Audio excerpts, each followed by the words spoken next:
Mic check 1 2 1 2. Mic check 1 2 1 2. Let me get everybody situated. How's everybody doing out there? Welcome to another Wednesday with the crew, which we're gonna discuss communication tonight. That's always fun. Styles of communication. What's nagging? What's communicating? What's healthy? What's not? Hopefully, by the end of this, somebody will be able to take some game that they can using their dating cycle and things of that nature, man. But before we get this thing started, first and foremost, let's introduce these amazing panel members we have up here. First and foremost, we have Mr. Security Boss in the building with us. OT is in the building with us. Queen Sheba in the building with us. Ricky Williams himself in the building with us. Miss Saida in the building. And last but not least, D. Ronan is in the building with us. Let's get behind this. Got a couple more coming in a few, but right now they go. Doing Black folks thing with our partners. Some Black folks production. But Crusader Nation, how's everybody doing in the chat, man? Let me see leaves in the chat if y'all can hear me good and see me good. I want to make sure the sound coming in and it's no lagging and things of that nature. Put leaves in the chat if y'all can hear me good. Also, make sure you tap the like button if you hadn't had a chance to. It's going to be a hell of a discussion. Y'all already know how we come. Y'all know how we give it up. Appreciate everybody for pulling up. Facebook is tapped in heavy tonight. I see y'all, man. Salute to everybody watching on Facebook. You see. Okay, cool. It sounds like I'm coming in. Okay, perfect. Sounds like I'm coming in. First and foremost, housekeeping. Again, all merch is available at cruiseseason.com. That's the sweaters, the hoodies, the hats, anything that's crew season or tied to the crew is available on the website. I've been seeing people asking when we're going to restock. That's going to be next month. So everything should be restocked next month, along with some new items that we are working on for y'all. So, we appreciate everybody that done supported, man. It has been a hell of a turnout as far as that. And, thank y'all. See everybody rocking it and tagging us in it on Instagram and stuff. I love to see it, man. I love to see that. So keep that up. Am I missing something, bro?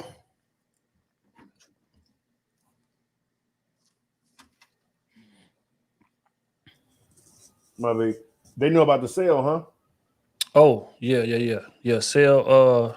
The sale will be live when the next. No, you know what? By Friday's live stream. Friday's Crew and A live stream. It's gonna be a wide a sale. It's the first sale we done on the website in history. It's gonna be a 48-hour situation. So if y'all hadn't had a chance to get crew season merch and things of that nature, the sale will be active on Friday. So I ain't gonna tell y'all how much it's off. I ain't gonna tell y'all none of that. It's gonna be a surprise, man. So Friday, make sure y'all pull up to the website, crewseason.com. So yeah, it's gonna be the first sale in history. So I'm looking forward to it. I'll try to get try to get everybody taken care of in a timely fashion as well. So yeah, that's gonna be dope. I'm looking forward to that. But yeah, how's everybody doing before we get started? I didn't even do a mental health check before we got this thing going. Very good. Everybody good? Everybody looking good. Thank you. Thank you. Pretty sore, but I'm solid. I hear you. All right, man. So without further ado, I mean, it look like the likes is up there where we need them to get to. So we appreciate everybody for tapping that thumbs up button. And if you hadn't, make sure you tap into that. But first question of the night, let's dive right in. Since we're discussing communication tonight, we gotta set foundation as we always do. So with the first question, who do y'all feel like is more at fault when there's a lapse in communication? Is it the giver or is it the receiver, in your opinion?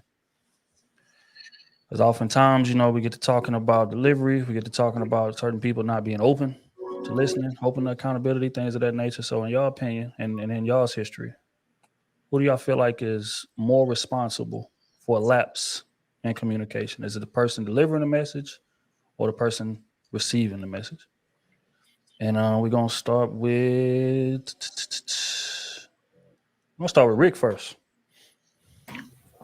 Wow. Me numero uno tonight. What's good, everybody? I hope y'all doing well.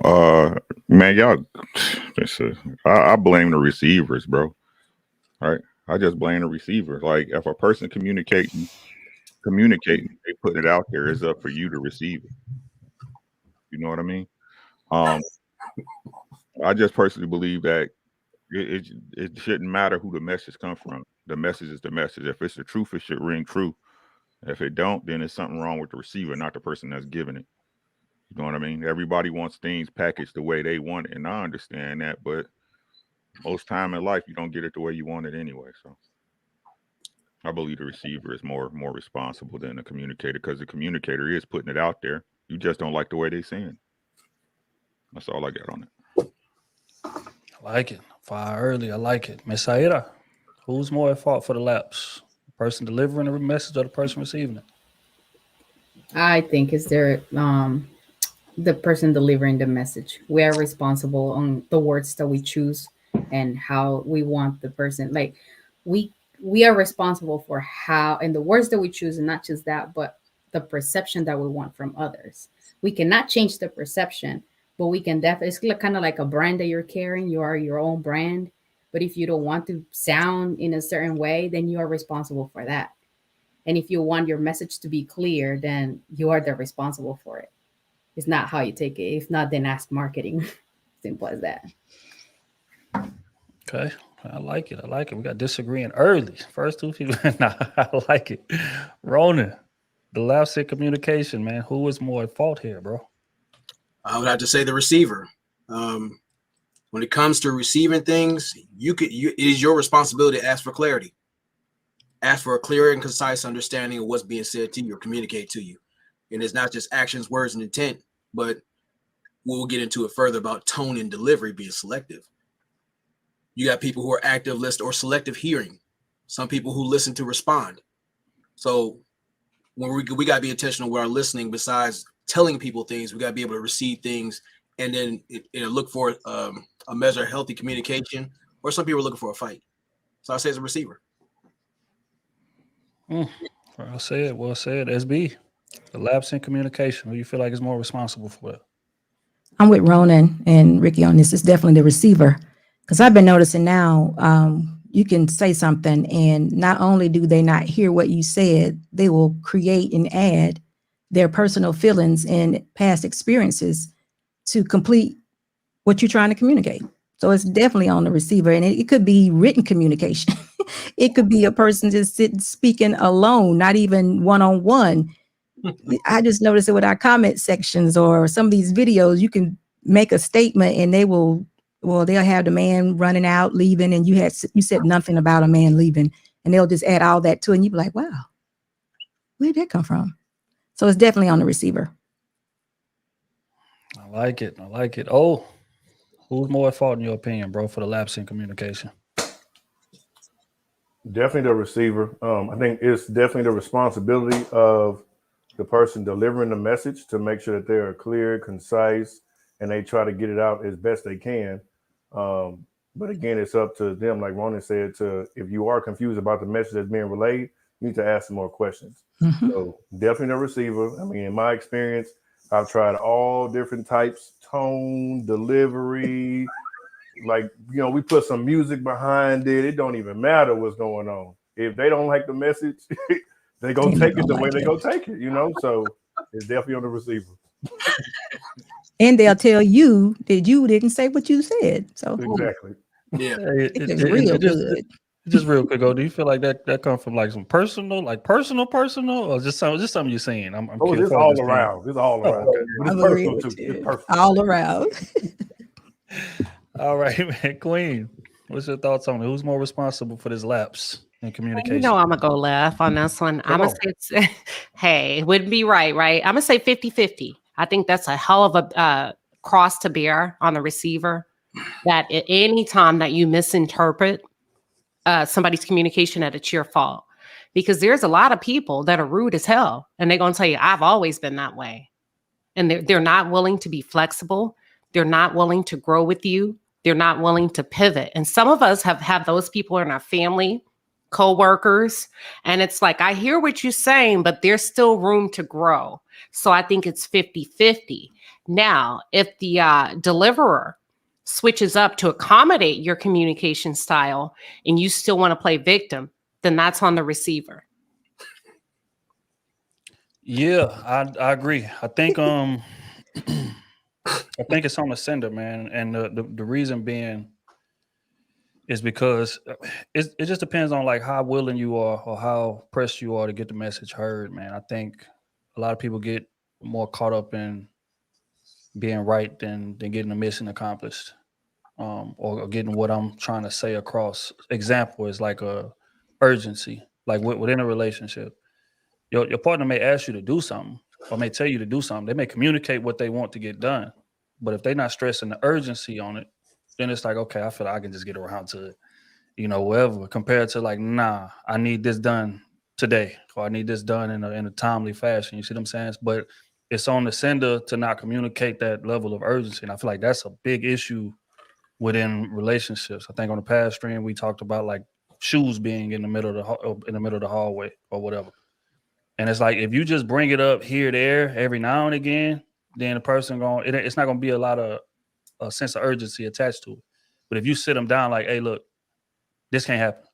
Like this rubs me the wrong way. This bothers me. You know what I'm saying? In terms of, and sit down and really stress that urgency, then I feel like that person is gonna be way more willing to go get that mission accomplished. So you got to ask yourself, like, do you just want to be able to look back and say, well, I mean, I said it, or do you want to get the message that you're trying to get across? And, again, especially speaking to relationships, the whole goal is for us to be on the same page. So me being the sender, I got to learn what's the best way to get that message across to my partner, right? And if it doesn't matter, then I chose the wrong partner in terms of me getting it across and them not taking it in or them not listening. Because, I mean, y'all right. Realistically, like, we are going to communicate it wrong at first, because we don't necessarily know how they receive information. But accommodations will be made if I love you and we in a relationship, and I make those accommodations, and you still you either just like arguing me every sense of the way, or you just not receptive to the information. Then it's like what the hell am I doing here? Like, why am I still in this situation? Because this, regardless of how small that it is going to lead to bigger things, because it's not a situation of you not being able to interpret, it's you not want to take accountability. And that's going to cripple us down the line. So you being the person delivering the message, you got to gauge, that situation. And after you make accommodations, the message still ain't getting across, it might be time to do something different. That's just my opinion. But in summary, I say it's on the sender, man. You got to find a way to get it across, find a way to get the mission accomplished, period. And if you can't get it accomplished, I'm out.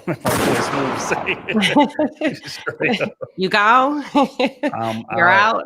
Yeah, man. Because again, just history, man. Like, people, in terms of accountability, people got issues with that, man. Like, and it may start out as something cute, like, oh, okay, she like to argue everything or whatever. It's like, okay, that's cute, but that leads to bigger problems down the line. If you can't be accountable, then that means we can't come to that table and sit down and make necessary changes that's going to save this relationship. Because let's just be honest, you've been with somebody for a long amount of time, issues are going to come up. Like, it may be changes that may need to be made and hard conversations that need to be had. I'm talking about may bring somebody to tears. But if you ain't willing to take accountability ever, like, so it's always my fault. You ain't never doing nothing wrong. It's always an excuse for what you do. Even when you do wrong, it's an excuse. Nah, that's over with. And I don't feel like there's nothing that I can say or nothing that can be taught to that person that's going to change that, aside from absence. So that's how I see it. Yeah. All right, real quick, man. My boy, misinformed right in the building. Say, oh, hold on. Let me start from the top. I ain't gonna read them out of order this time. Misinformed writer, misread these super chats out of order. I bet you will. He say, kid, shout out to Yoda. The Snapchats out of order is classic. Thanks. Anywho, I'm reworking my own YouTube stuff. Your content is worth reviewing. I'm putting together homage to my favorite YouTubers. Do you mind? Of course, bro. Go for it. Go for it, bro. I ain't gonna stand in the way of that. Appreciate the support, big dog. All right. So that right there brings us Hold on. We got a Palace member that gave a super chat. We can't skip over my people. This is their first time on this side of the fence in YouTube. Hold on. I missed somebody. Jeanette Yes. Stewart says, in communication, nonverbal is 55%. Verbal is 38%. Words 7%. The deliverer must know who his audience is and how to send a message. I agree. 100%.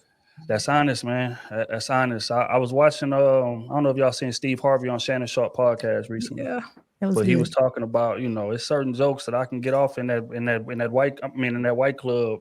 If I bring that to a black club, they're gonna look at me like I'm crazy. Like, what? What are you talking about? But he said I was getting off certain jokes in the right club and it was booming. They was crying, laughing in there.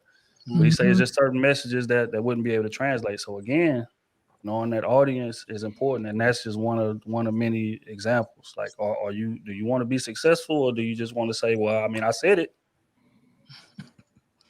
But again, appreciate the support, man. Everybody that donated. Let's get into this next one, man. Since we here, let's go on and dive head first in. Is tone or delivery just an excuse, in your opinion, for somebody not to take accountability? And we're gonna go right back to Rick. Yes, it's an excuse. There's no way around it. It's an excuse. Like I said, when you think about communication, when we want to be for real about it, right? It's all who you want to hear the message from. This is facts, right? So what I don't agree with the stuff, period, that people say about communication being a certain way, because as long as you like that person, you willing to listen. It doesn't matter if that person has good or bad information. If you like that person, you're going to be willing to listen, right? It's the reason why a lot of times in people's lives, you sit back on your bed of regret and be like, hey, this person told me this, right? Right? Or I should have did this when this person mentioned it to me, right? But you didn't want to listen because you ain't like it. It's whatever. Communication only works for real, how y'all say it, when respect is real. That's when communication works the way y'all say it's supposed to work. But we know that's a lie. But yeah, it's an excuse. It's a goddamn excuse. I like it. Saida, is tone, delivery just an excuse for people not to take accountability, in your opinion? I don't think it's an excuse. I just think it's important, the tone that you choose to deliver your message. So I was a trainer / teacher for quite some time, few years, and they teach you when you're delivering, in front of a class, to how to, use inflection and all those things. It matters, because if you're talking like this to a class when you're supposed to project your voice all the way to the end, or people's gonna get bored. Period. Your message is not being, received just because of the way that you're delivering the message. So the fact that someone can actually open their mouth doesn't mean that they can communicate. So that's the difference, talking and actually communicating. Talking is just opening your mouth and just bring whatever words comes out. But communicating is the action of choosing your words carefully, and not just that, your thoughts as well. So I think tone is very important. So it's not the same me saying, can you bring me this, or can you get me that, or kindly ask for something. So my tone, my body language, and everything is just as important. That's it. Well said. Ronan, tone, delivery. Is that an excuse, man, for people not to take accountability, in your opinion? I agree. It's a raggedy ass excuse. And when it comes to it, I respect you enough to tell the truth. I know who I'm talking to. I watched you enough. I put you in a position where I can bring things to you, as I would expect the same thing. And plus, I got bad knees, so I'm not tiptoeing around you just to make you feel better. That's just not it. If something is serious and I expect you to bring me, even if it's rough news or whatnot, I would expect you to tell me, not tiptoe around it, or I find out by a third party. But the whole tone and delivery argument, it often tends to be one-sided, because one minute they want you to cater it to them, and then all of a sudden they can get flip of the lip how they deliver it, and they say, this is how I am. No. if communication without consideration and respect can be viewed as nagging or is nagging. That's just what it is, period. Man, hot. I like it. I like it. SB, your opinion, tone, delivery. Are those just excuses? People not want to take accountability. Yeah, it's an excuse, but it kind of delays the, it delays the blow a little bit when you can pass something off on the person that's saying it to you. It kind of deflects. It's like a deflection, but it doesn't change anything. Whatever they're holding you responsible for, I'm pretty sure you're still responsible for it, but it gives them a moment to breathe a little bit and come back at you with something when they can say that, oh, I don't like the way you're talking to me, or I don't like your tone. Are you too harsh, or you mean, or whatever. So it is an excuse though, but it doesn't change anything. Said, oh, tone and delivery. Is it an excuse, bro? Okay, y'all gonna be surprised by my answer. So shockingly, to an extent, I'm gonna say yes, but at the same time, to an extent, just so happened after that post, the algorithm gonna algorithm. So I'm just scrolling on my page, and just so happened right after it was a guy talking, and he was saying, speaking of similar about tone and delivery, and he was saying how, your woman can be just be in that mode, and let's say she's talking to the kids one way, and then automatically she switches to you, and she stays in that mode, and she delivering that same message how she would, deliver to the kids. Now, as a man, you're gonna be like, hold on, I'm your man. I'm not your, Okay. I'm not the kid. So to that point, I definitely agree. Tone and delivery does play a part, but at the same time, you should also understand your partner, and maybe in that moment you got to check them about how they delivered the message, or maybe ask something else like, hey, what's going on? Like, yo, I'm not the kid. You fussing at me like I'm one of them. I'm your man. You got to come at me different. So to an extent, yes, but again, like Rick said too, is if it's somebody that you love and that's you call it your partner, you can't take it, so personal. Well said. I agree. Miss Queen, tone and delivery. Is it an excuse or is it valid? No, it's valid. It's extremely valid. I'm really disappointed with the panel. Communication is a form of intimacy, which is why you expect a certain tone from your woman when you're intimate. A certain level, a certain volume, right? Depending on where you are with her. Tone and delivery are extremely important. Otherwise, why don't we yell at babies? Go to work tomorrow. Yell at your boss. Tell them to get over it and see what happens. And then come back and tell me if tone and delivery are an excuse. For accountability. Not for accountability. Okay, so That was okay, the break that down. No, I don't think so. For people can actually say, can you lower your tone? There are some people that become heightened by the level of your tone. There are some people that believe that Black women are too loud.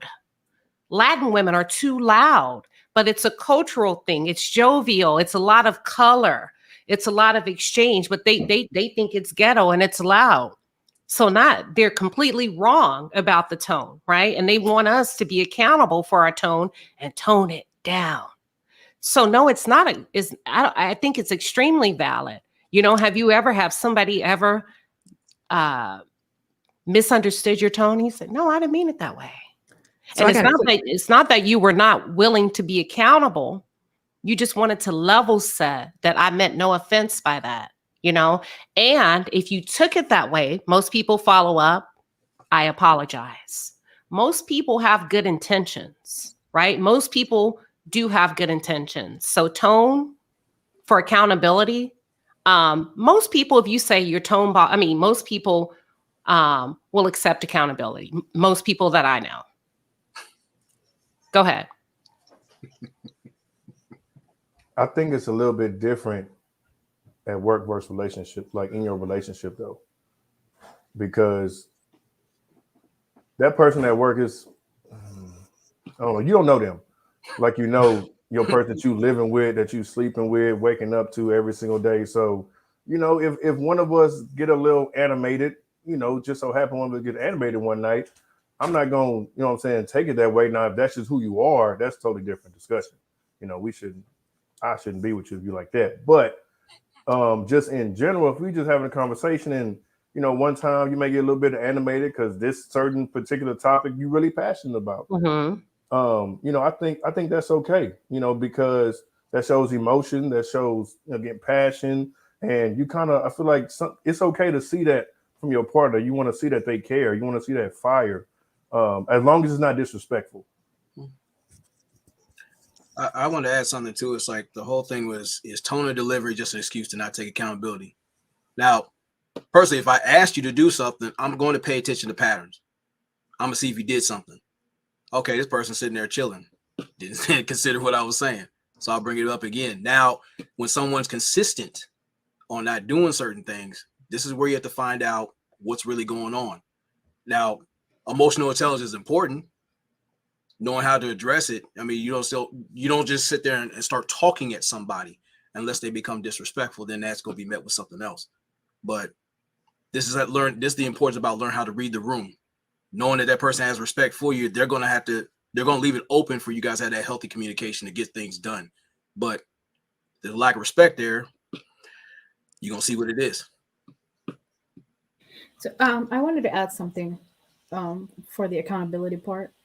So what I think is that people tend to use tone and, kind of deliver their message in the best way they can. So it's kind of like they're out of frustration. They choose the tone because they don't really know how to communicate. So that's their problem. But if I am an effective communicator, like I have these, personally, I'm going to put it out there, my sister, she's a bad communicator, and I have to be very patient with her because I know her. So I know that she's going to misunderstand my message. I always know that she's going to take it personal. I know that I'm going to hurt her with my words. So I have to be very careful, but I know her. My point is not to hurt her. I want her to understand what I'm trying to say. So I have to be very patient with her. But I know that she's the one that doesn't listen. I already know. So I love her, and that's why I'm more empathetic. That's why I'm more patient with her. So that's the difference between being a good communicator. So if I am the good communicator, I should be communicating correctly, not just sending the message, because part of communication is not just sending the message, it's also how I deliver that message and how my message is going to be received. That's me being a good communicator, because that's important to me, how my message is going to be received.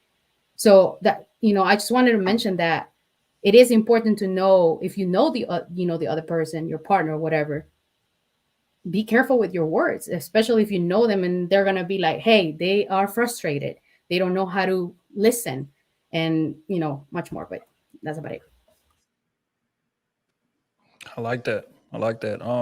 It's tone delivery just an excuse and not take accountability. I think more times than not it is. I think it's a convenient get out of jail free card in most cases. Can it be valid? Yes. But in most cases, if I don't like what's being said, I'm gonna look for a way out of that. That's just human instinct. You know what I'm saying? And the thing is that men do it too sometimes. If you on our ass and you telling a little bit too much truth, hold on now, man, you always nagging. I ain't got time for this, man. I'm out, man. Let me get up out of here. Whole time she 1,000% right, but it's like, damn, I don't want to hear that shit right now. And the same thing with women. If I'm sitting you down and I got critiques and different things that I need done, like, baby, Kenny was saying on past pod, like, damn, every time I come in here, man, you always using up all the damn towels. You washing your hair with it. You doing this, you doing that. Why you don't wash the towels? I need towels too. Every time I come in, all the towels is wet, all the towels is dirty from you. Like, damn, can you fix that? Mm-hmm. Most women, if you gonna keep it real, you coming up with that type of criticism, she gonna try to wiggle up out of there. But why are you talking to me like this? Why is it so loud? Why is it like you? I ain't trying to. It's gonna be like, baby, that was not my intention, baby. It wasn't my intention. Go ahead, Rick. You want to dive in there? And see, this is what I be talking about, right? Because the truth is, what the truth is, right? Right. Again, when it's not about empathy, I'll feel sorry for you once you get it right. You see what I'm saying? Like this, and this ain't no disrespect to the ladies, but y'all got to understand, y'all are meant to move a certain way, and I understand it, right? But as far as me and I said this before, our job is to get to the solution as fast as possible. That means being direct, right? And it's different. And listen to what I'm saying, ladies. I ain't even knocking what y'all saying when it's real, when it's a word, when a dude is disrespecting you out his mouth and talking down to you, right? But that's not the case in most cases. In most cases, that person is just not hearing what they, and this is male and female alike, these people just not hearing what they want to hear it. So they put the excuse on, oh, this the way you said it, or you need to talk to me nice, or whatever. The truth of the matter is, in my life, the best advice I got was when somebody was cussing me out. Right? But as a man and as a woman, you have to have enough honor in yourself to know if that person telling the truth. Right? So whether it was behind some cuss words or some baby, you need some help, the truth is the truth. Mm-hmm. I agree. It's a lot of different ways, that matters. Similar to what Saida was saying, that tone and delivery, because I was in theater class too, when they talking about, your level, tone of your voice, a level, and, quiet, and when you super loud and when you super passionate about it. Also, I think about playing sports. Like if you just had a coach that was just like, all right, guys, so we're going to go out here and we got to get our game plan. We're going to go out and we're going to run, we're going to run our regular offense, and we're going to, like, especially if you're losing, coach will come in there and try to light a fire you some kind of way. What is going on in here? This is what we need to be doing. You're not doing what you need to be doing. You're not so now everybody alert, like, okay, all right. I think sometimes I think nothing is wrong with that. Now, again, as long as they're not being disrespectful and calling you out your name, I think it's okay. But sometimes people need a little fire lit under them, and long as the communication is, what the end goal is. I think that's the most important. They're communicating to try to get to an end goal. And then as long as you understand that, I think it should be okay. You know what I've noticed? Something? No, I was going to ask, like, you know what I noticed? Like when I just say something encourages somebody, I don't think they mind tone of delivery, especially when I say it in a way that lights a fire in their ass. And I ain't sitting there yelling at them. I just tell them, like, look, you too talented to be bullshitting like this. You're not built like this. I've seen what you was able to do, this, that, and the third, and you get them to look at what they're playing around with. They're like, you're wasting your time. You're above all this. The tone of delivery conversation never comes up. That's what I've noticed. Many years ago, I heard a man say, if people know you love them, if people really know you love them, they can accept feedback from you. Agreed. Yeah.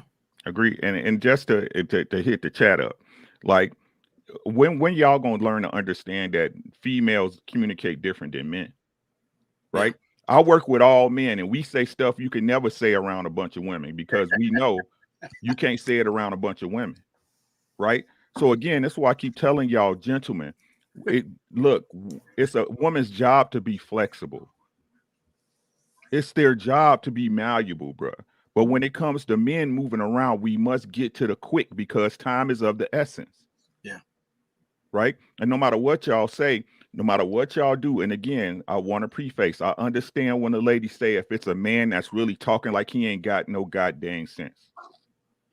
But, and however, y'all know for a fact, in real life, you could tell your woman something and you can be as nice as Pete, you could be as pretty as Punch, and she'll still take it the wrong way if it's the right correction. Damn near every time. Right? And fellas to ladies too. You done told your man something that was real and he just, oh, why you talking down to me like that? Da-da-da, woo-woo. You disrespecting me. No, I ain't disrespecting you. I'm telling you the truth. Get your bum ass off that couch and get a job. I'm telling you the truth. And that's what I mean. Just because you don't like the way it sounds, don't make me a bad communicator. You just don't like the way it sounds. Mm-hmm. You just don't like it. So that's why I say it's on you. It doesn't matter. If you really want to hear it, it don't matter how it come. If you really, and you being honest with yourself, it don't matter how it come, how it deliver. I keep trying to tell y'all, if you saw $1,000 on the ground, you ain't gonna ask how it got there. You gonna pick it up.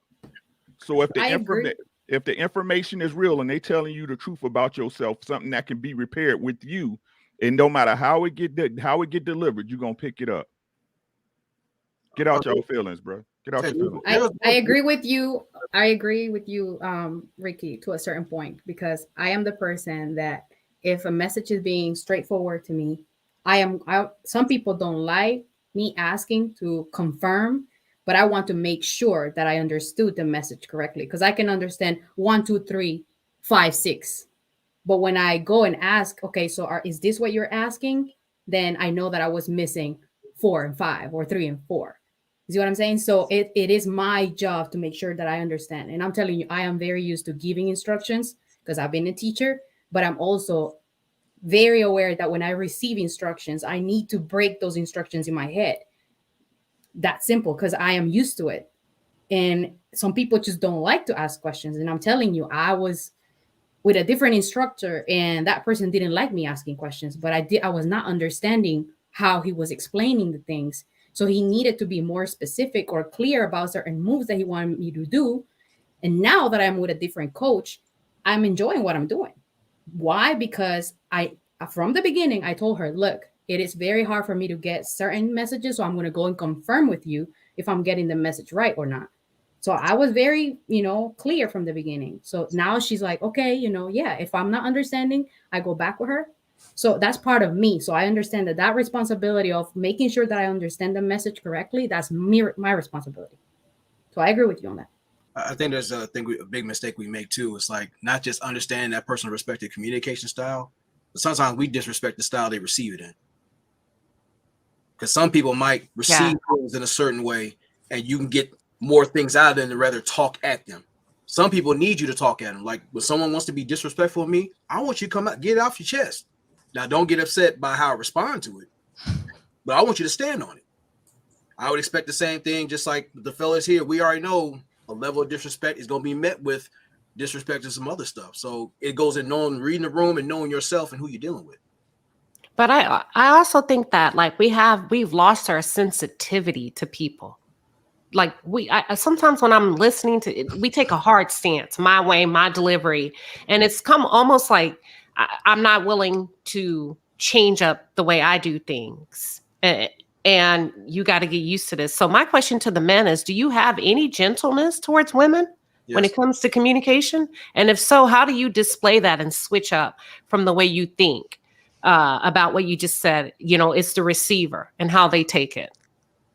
All right, y'all. Hold up before y'all answer that question, man. We got big money in the building, man. My boy, Malevolent Elephant, with the 500 ball. Yeah. Thank you. I didn't specify that it was for Sayada specifically. Like I always say, man, when you got rich friends, man, these type of things happen, man. Salute to my dog. I appreciate you, bro. You already know, man. You always support us. Always show us love, man. It is definitely always appreciated, my dog. Appreciate it. Yeah. All right, y'all continue with the conversation. I just had to stop and then acknowledge my dog in here breaking the bank. Hey, I see people in the chat say, "Hey, bro, what are y'all hiring?" Right? I got an interview tomorrow, so you got to get in line. Put me on. What's good with you, man? Hey, veteran. No, I think like it's not about we show kindness. Like we got a girl. Like you see what I'm saying? Like you got a girl. We got to have some type of love in it. It's got to be some love in it. But how do you pivot to accommodate? No, but but how do you pivot? Well, give us an example how you pivot. Pivot how? I mean, what you got to give me an example of something that might be disrespectful that I do that I know I don't do. We're talking about tone, not disrespect, no, right? No, tone. but that's what I'm. If you worried about my tone, you feel I'm disrespecting you, right? That's what we've been saying all along. No. Like yes, it is. Yes, it is because I don't equip. I don't. Okay, so what do you put it on kind of a line as? It's tone, just a misunderstanding, or you talking that, or what's your take on it? So for me, tone isn't necessarily disrespect. For me, I don't know about everybody else, but my question was to the men. I know you have a strong viewpoint of being a deliverer, and people use the tone or the delivery as an excuse to not hear the message. My question is, as men, how do you pivot to accommodate the femininity of your woman and what she needs from you when it comes to communication? What does she need from me? I don't know. That's what I'm saying. Exactly. So you're married to your wife. You know what that's what I'm asking. But that's what I just told you. It's not like I'm a dog and I'm at her. That's not the point. That I think that's the problem with a lot of women in general. When you hear a man talk a certain way, you think he's a monster. I'm a teddy bear. I don't think I said that. No, listen to what I'm saying. I'm a teddy bear, but I'm still a bear. right? My wife rock with me, so she know how I communicate. Mhm. You see what I'm saying? Like, again, it is not my job is to accommodate her in the things that I can accommodate her in. So communication style, you don't have an example because she kind of merges with you. Right, because she listens. Oh, okay. And the situation dictates. So So you dictate by way of your communication. You don't really work with your partner. This is the way it is, and that's it. Period. That's what I'm asking, because that's what I'm hearing. the thing is, it's not cut and dry. Again, it goes back to situational. That's why I'm asking for examples. Well, that's why I say it's situational awareness. I mean, if the house is on fire, like, look, darling, I know you're asleep, but can you please let me escort you out the house? Bitch, get your ass up there. Let's just go. Or if she's sitting there looking good, I like how that ass poking down that sundress. Tone and delivery's out the way. So it goes about knowing how to talk to that person, how to reach them and get the most out of them, not just talk at them. So I've heard bitch and I've heard ass. Well, see, the thing is, like, situation. Because when you guys are in intimate situations, which it isn't 12 yet. Okay. Thank you. Yeah. Any other guy want to give it a shot, or y'all? I don't talk the way I talk to y'all. That's why it's weird to me that y'all say people not sensitive. I think most people are overly sensitive. Mm-hmm. I really do, because the way I talk to y'all is the way I talk to everybody. It's the way I talk to people at work, right? It disrespect, like, my tone has nothing to do, like you said, my tone has nothing to do with the mission at hand, right? If I'm giving you right information, the information is correct. It don't matter if you was my boss, my wife, or whoever, right? If it's correct, it's correct. And you worried about how I'm giving you good information. That's my disconnect, right? So you saying it because it don't sound right to you, because the way it make you feel, you don't like the information. You need to cater that to me. That's the conversations I hear. No, I'm just saying, has there been a time that you've just kind of pivoted and kind of stepped off of your box to accommodate your woman when it comes to communication and what she needs? We got that she gives you and kind of accommodates you for what you need, but can any man on the panel give an example of when they're willing to pivot? Your mom, your wife, nobody has an example? Your daughter, nobody, every man's just coming in like it's not my job. I'm gonna be honest with you, Queen Sheba. It's not my job to pivot. Okay, got it. At least you're honest. No, the way that I see it is that we kind of like allow a man will not come to us aggressively or disrespectful just because. That's the way that I see it. I've never been disrespected by a man just because. It's not about disrespect. We're talking about tone, y'all. Take out disrespect. Sciatta, sit this one out. It's for the men. No, I'm trying to say something. Thank you. So what I'm saying is that if a man disrespects me, because it's part of communication, respect is part of communication. So if a man disrespects me, I'm going to feel attacked. So I'm going to disrespect them back. So that allows me to change my tone and the way that I'm saying things. So I don't think that men come with that tone immediately. It's kind of like, if they disrespect me, if they cursing me out, then I start cursing them out. I don't use those words. I will never disrespect my men like that, or any man, my brother, my father, anyone in my family, my friends. I don't do that. So if I don't disrespect them, disrespect, I think I'm just asking, gentlemen, again. So I'll and if it's a no, it's a no, right? Let's not act like women that get talked down to because she's disrespectful, she's out of order. Let's stop that. There's some really nice women. There's some really nice men that don't have communication compatibility. My question is, when that happens, fellas, do you pivot? Has there been a time that you've adjusted? It ain't about her being right, her being wrong, and him being right, or her being a woman and her doing something to get disrespected. This is about, I want this relationship. I love you. And because this is what you need, this is what I'm willing to give you. Does anybody have an example? So I'm gonna say this. I know I don't have an exact example, because each conversation and each person that you deal with is relative.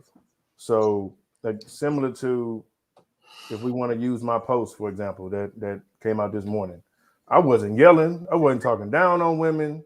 I simply said the things that men go through. I was just chilling. We just having a conversation. I'm talking just like this. I can do that, meet you at your communication style, and you still take it a certain way. So, but to answer your question, yes, I think men do try to pivot because we understand for so long we've been hearing about communication and tone and stuff like that. But then you get to a certain point where it's like that way is not really working either. So the way that really works is me being straightforward, not being disrespectful, but still straightforward in a masculine way. If I deliver it in a feminine way or softer, you're not going to really respect that. So I have to stand my ground and say, look, baby, this is what it is. You may not like what I'm saying or how I'm saying it, but this is what it is. And this is what we have to do, or this is what we can't do. And so, you know, every man has their own tone and stuff. So it's really kind of on our woman who we choosing to receive it a certain way. But yes, I do think at times we do try to cater some way. We don't, for the most part, all the way 100% stay our way. We do give some type of leeway, you know, for the most part, I believe. Thank you. That's all I didn't know if it was like either or. Thank you. Yeah, man. I think most men that are in relationships have like tried it at least once, but I think more times than not, most men get the same result regardless. Example, right? Like you may go to your women's car because women have a habit of having their cars dirty all the time, kinds of shoes, purses, all different kind of stuff like that. And you may get in the whip like, damn, this car dirty as hell, man. Get your ass. What you doing? Like, but that's how you would talk to your homies. Like if if the homie pull up, you get in the homie with, bro, this you dirty as hell. Boy, get this shit up. What is you doing? But then you try to talk to your girl like that, and that may hurt her feelings. Yeah. And you didn't really mean it like that. So next time you come into the car, you might say, well, damn, baby, why, can you pick these shoes up and stuff in this car next time? I'm in here like, why it always got to be stuff everywhere? Why is shoes all on the back floor and all this stuff? We trying to put groceries in here. We got to go to the one side of the car so we can fit the groceries in. You may talk to her in that very tone like I'm talking right now, and it may still hurt her feelings. You know what I'm saying? And a lot of times it still will, because critique in general, let's just be honest, whether we yelling it or whether we whispering it, and especially coming from you to your woman, it hurts because she don't like to hear, the fact that she wrong anyway. But when it's coming from you, it's like, it's gonna cut different to where it's a person on the street saying it. She could just I don't give a damn what the hell he talking about. But when it's your man telling you what you doing wrong, that could hurt. So as a man, to answer the question, most men have tried to accommodate. You know what? I did come in this car, tell you that this shit was a little dirty in a reckless way. Like I would talk to the guys, and then I tried to come back and tell you the same way, and I got the same situation. So in that instance, you feel like, well, it don't matter. Either way, it's gonna happen. Either way, her feelings gonna be hurt. So let me just get it off my chest, however I want to get it off my chest, and then we could just get past that and get and whatever. Eventually, it's gonna hurt her feelings for a minute, but she gonna take it to heart and she gonna fix it. So I think that's more so what the man is talking about. But yeah, every man, especially with a woman we love, yeah, we're gonna try it in 100 different ways to try to critique you, to try to fix something, but unfortunately, more times than not, the result is gonna be the same. There is no way to critique your woman. There isn't a soft, nice way to say, hey, you are dirty as hell sometimes. Like you're dirty. You put a sticky like, note. Like why is it hair on this bathroom counter, man? I know we going out or whatever, but get this damn hair up, please. Like, can you please, pretty please, with sugar on top, get this hair off of this damn counter in this bathroom and on this floor, please. She gonna steal. My hair was in a toothbrush.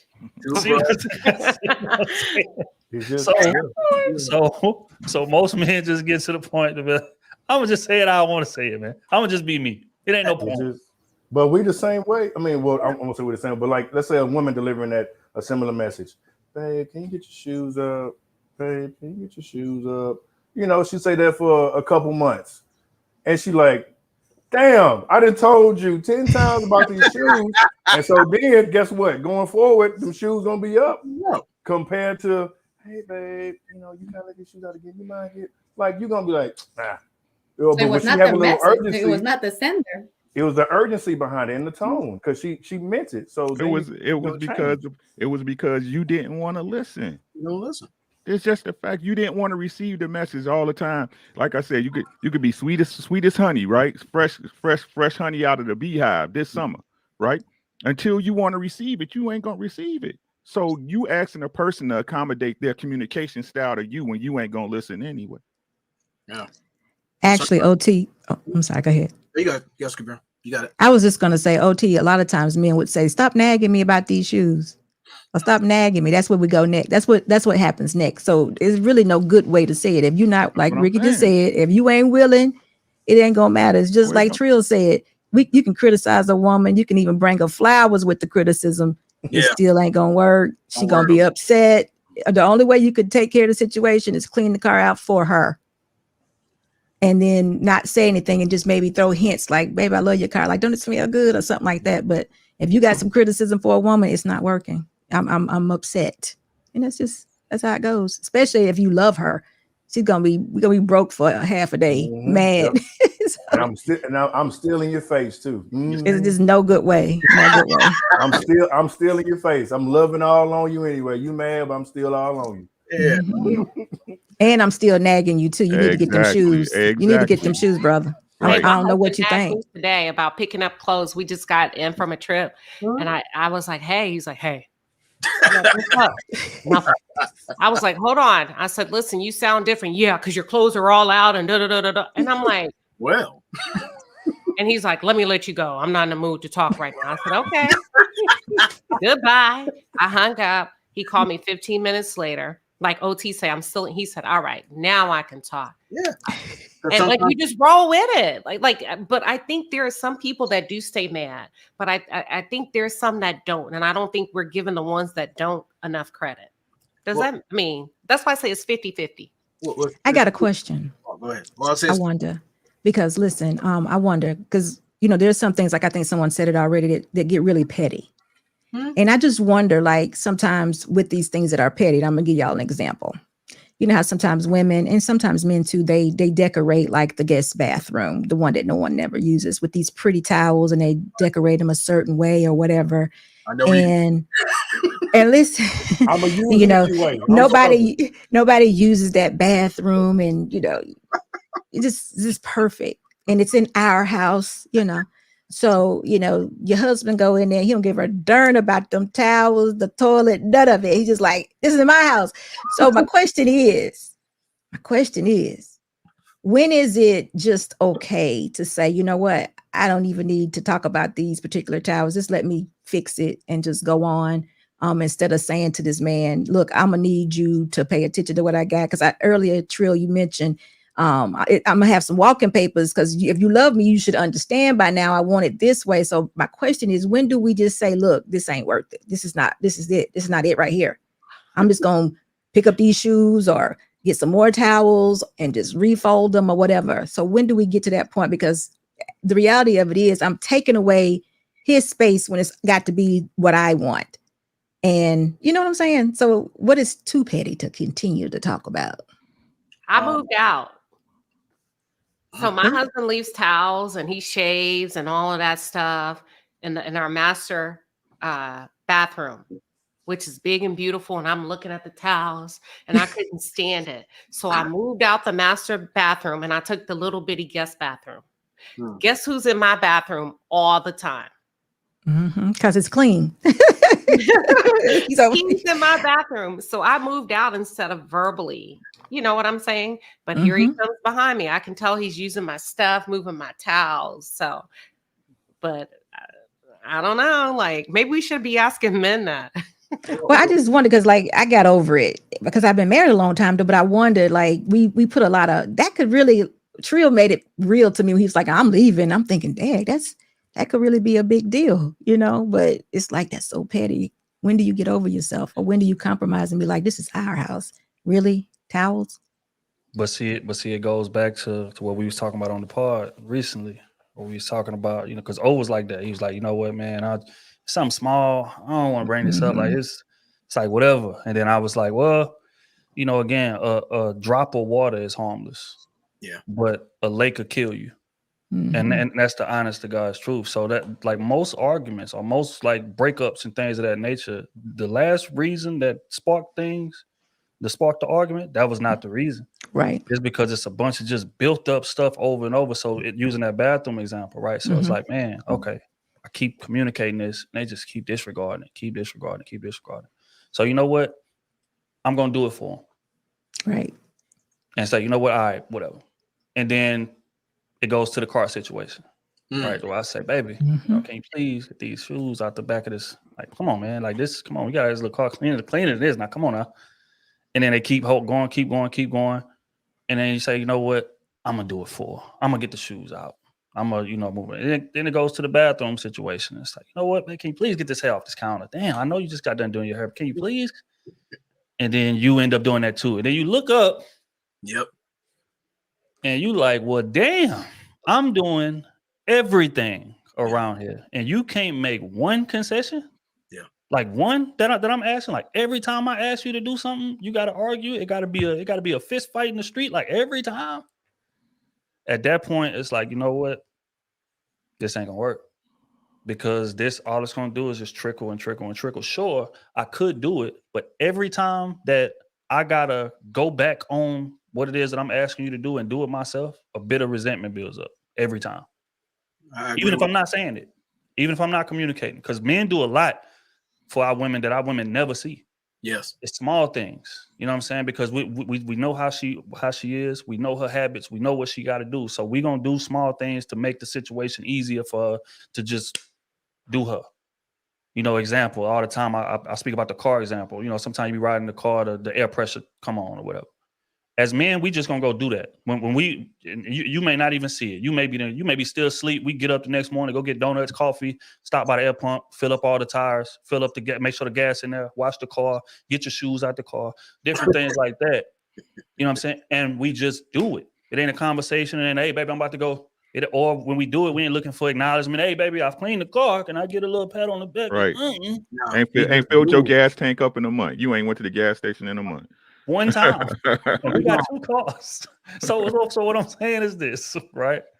After so long of doing that, it just gets to a point to where, man, I'm in this relationship by my damn self. That's how it feels. It feels like you getting all the benefit out of this situation, and I'm just doing labor at this point with a slight benefit here there. But I'm cleaning up all the messes. This is a team. This is a partnership. You supposed to be you know what I mean? Like we supposed to be looking out for each other. The goal in a relationship, period, is for us to make each other's lives easier. But if I'm doing that for you all the time and I ain't never getting it, you don't never do nothing for me. Hell no, I'm out. Beast of What burden. do y'all want? What do y'all want back? Like for the women that are listening, when y'all are doing all this, what do y'all want? How would y'all like for us to respond? That's specific to your man. Understand your man. That's what y'all need to understand. That a good woman is the woman that understands the man in front of her. Mm-hmm. You know your man. That's why I don't get, like, you know your man better than anybody, supposedly. You know him better than anybody, but y'all always out here in the streets asking somebody else what you supposed to do for your man. You don't know your man. I know what I need to do.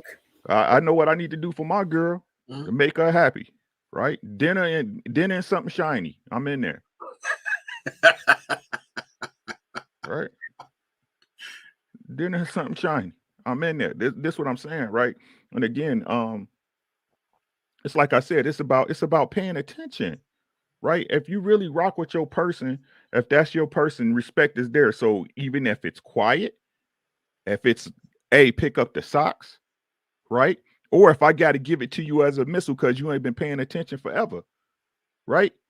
You gonna take that information. You might not like it. It might not make you feel fuzzy on the inside, but you're gonna take that information. It's no excuses. It's no excuse. You don't want to hear it. You want to make an excuse of why I said this way because you don't want to listen. Yeah. You don't want to listen. You could tell kids something how to do something 20 times in your nicest voice. Don't do that. Don't do that. Don't do that. Please don't do that. Come on, baby. You know you weren't supposed to do that. Right? But then that one time you got to yell it to the rooftops. Everybody get the message in, right? Yeah. We just communicate different than y'all, and it's cool. Y'all need to learn that. We know that. We know that. That's how I keep saying. To stop making it like every man is yelling down on his wife like he a lion roaring down. That's not what we saying. That's disrespectful. We saying we being upfront and honest with the information. Y'all, hey, just be honest with us, right? Yeah. Just keep it a being, right? No matter what. All I want is you to keep it thorough with me.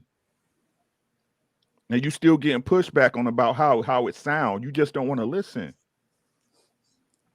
Right? I don't care if you yelled at me, if you cussed me out, whatever. If the message was what it was, I'm gonna pick it up. And somehow they call that toxic masculinity by So you being a man and just delivering your message. Because I got a little extra bass in my voice, you take it a certain way. It's like sometimes you gotta relax and stop being so sensitive. Like how you want me to be a man and I'm expressing myself as best I can, but I still gotta tone it down and be soft and be gentle. We ain't got time for that. We trying to get to the destination, baby.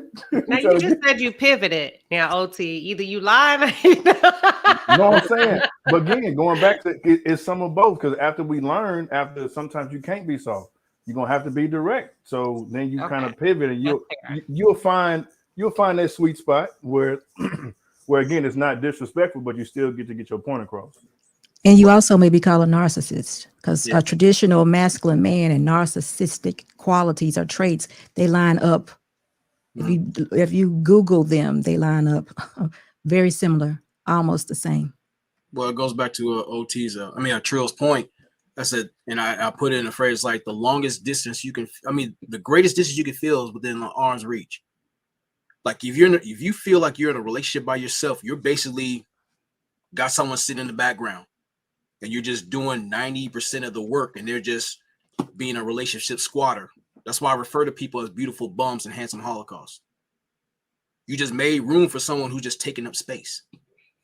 So they're not giving you any consideration. They're not showing that they're into this relationship. It's like you're just dragging someone elsewhere, an unnecessary burden. That's when, like what Trill said, like, hey, I'm out because I can only carry you so much because I'm losing more of myself trying to live a relationship in third person. If this is what you're going to do, I might as well be by myself.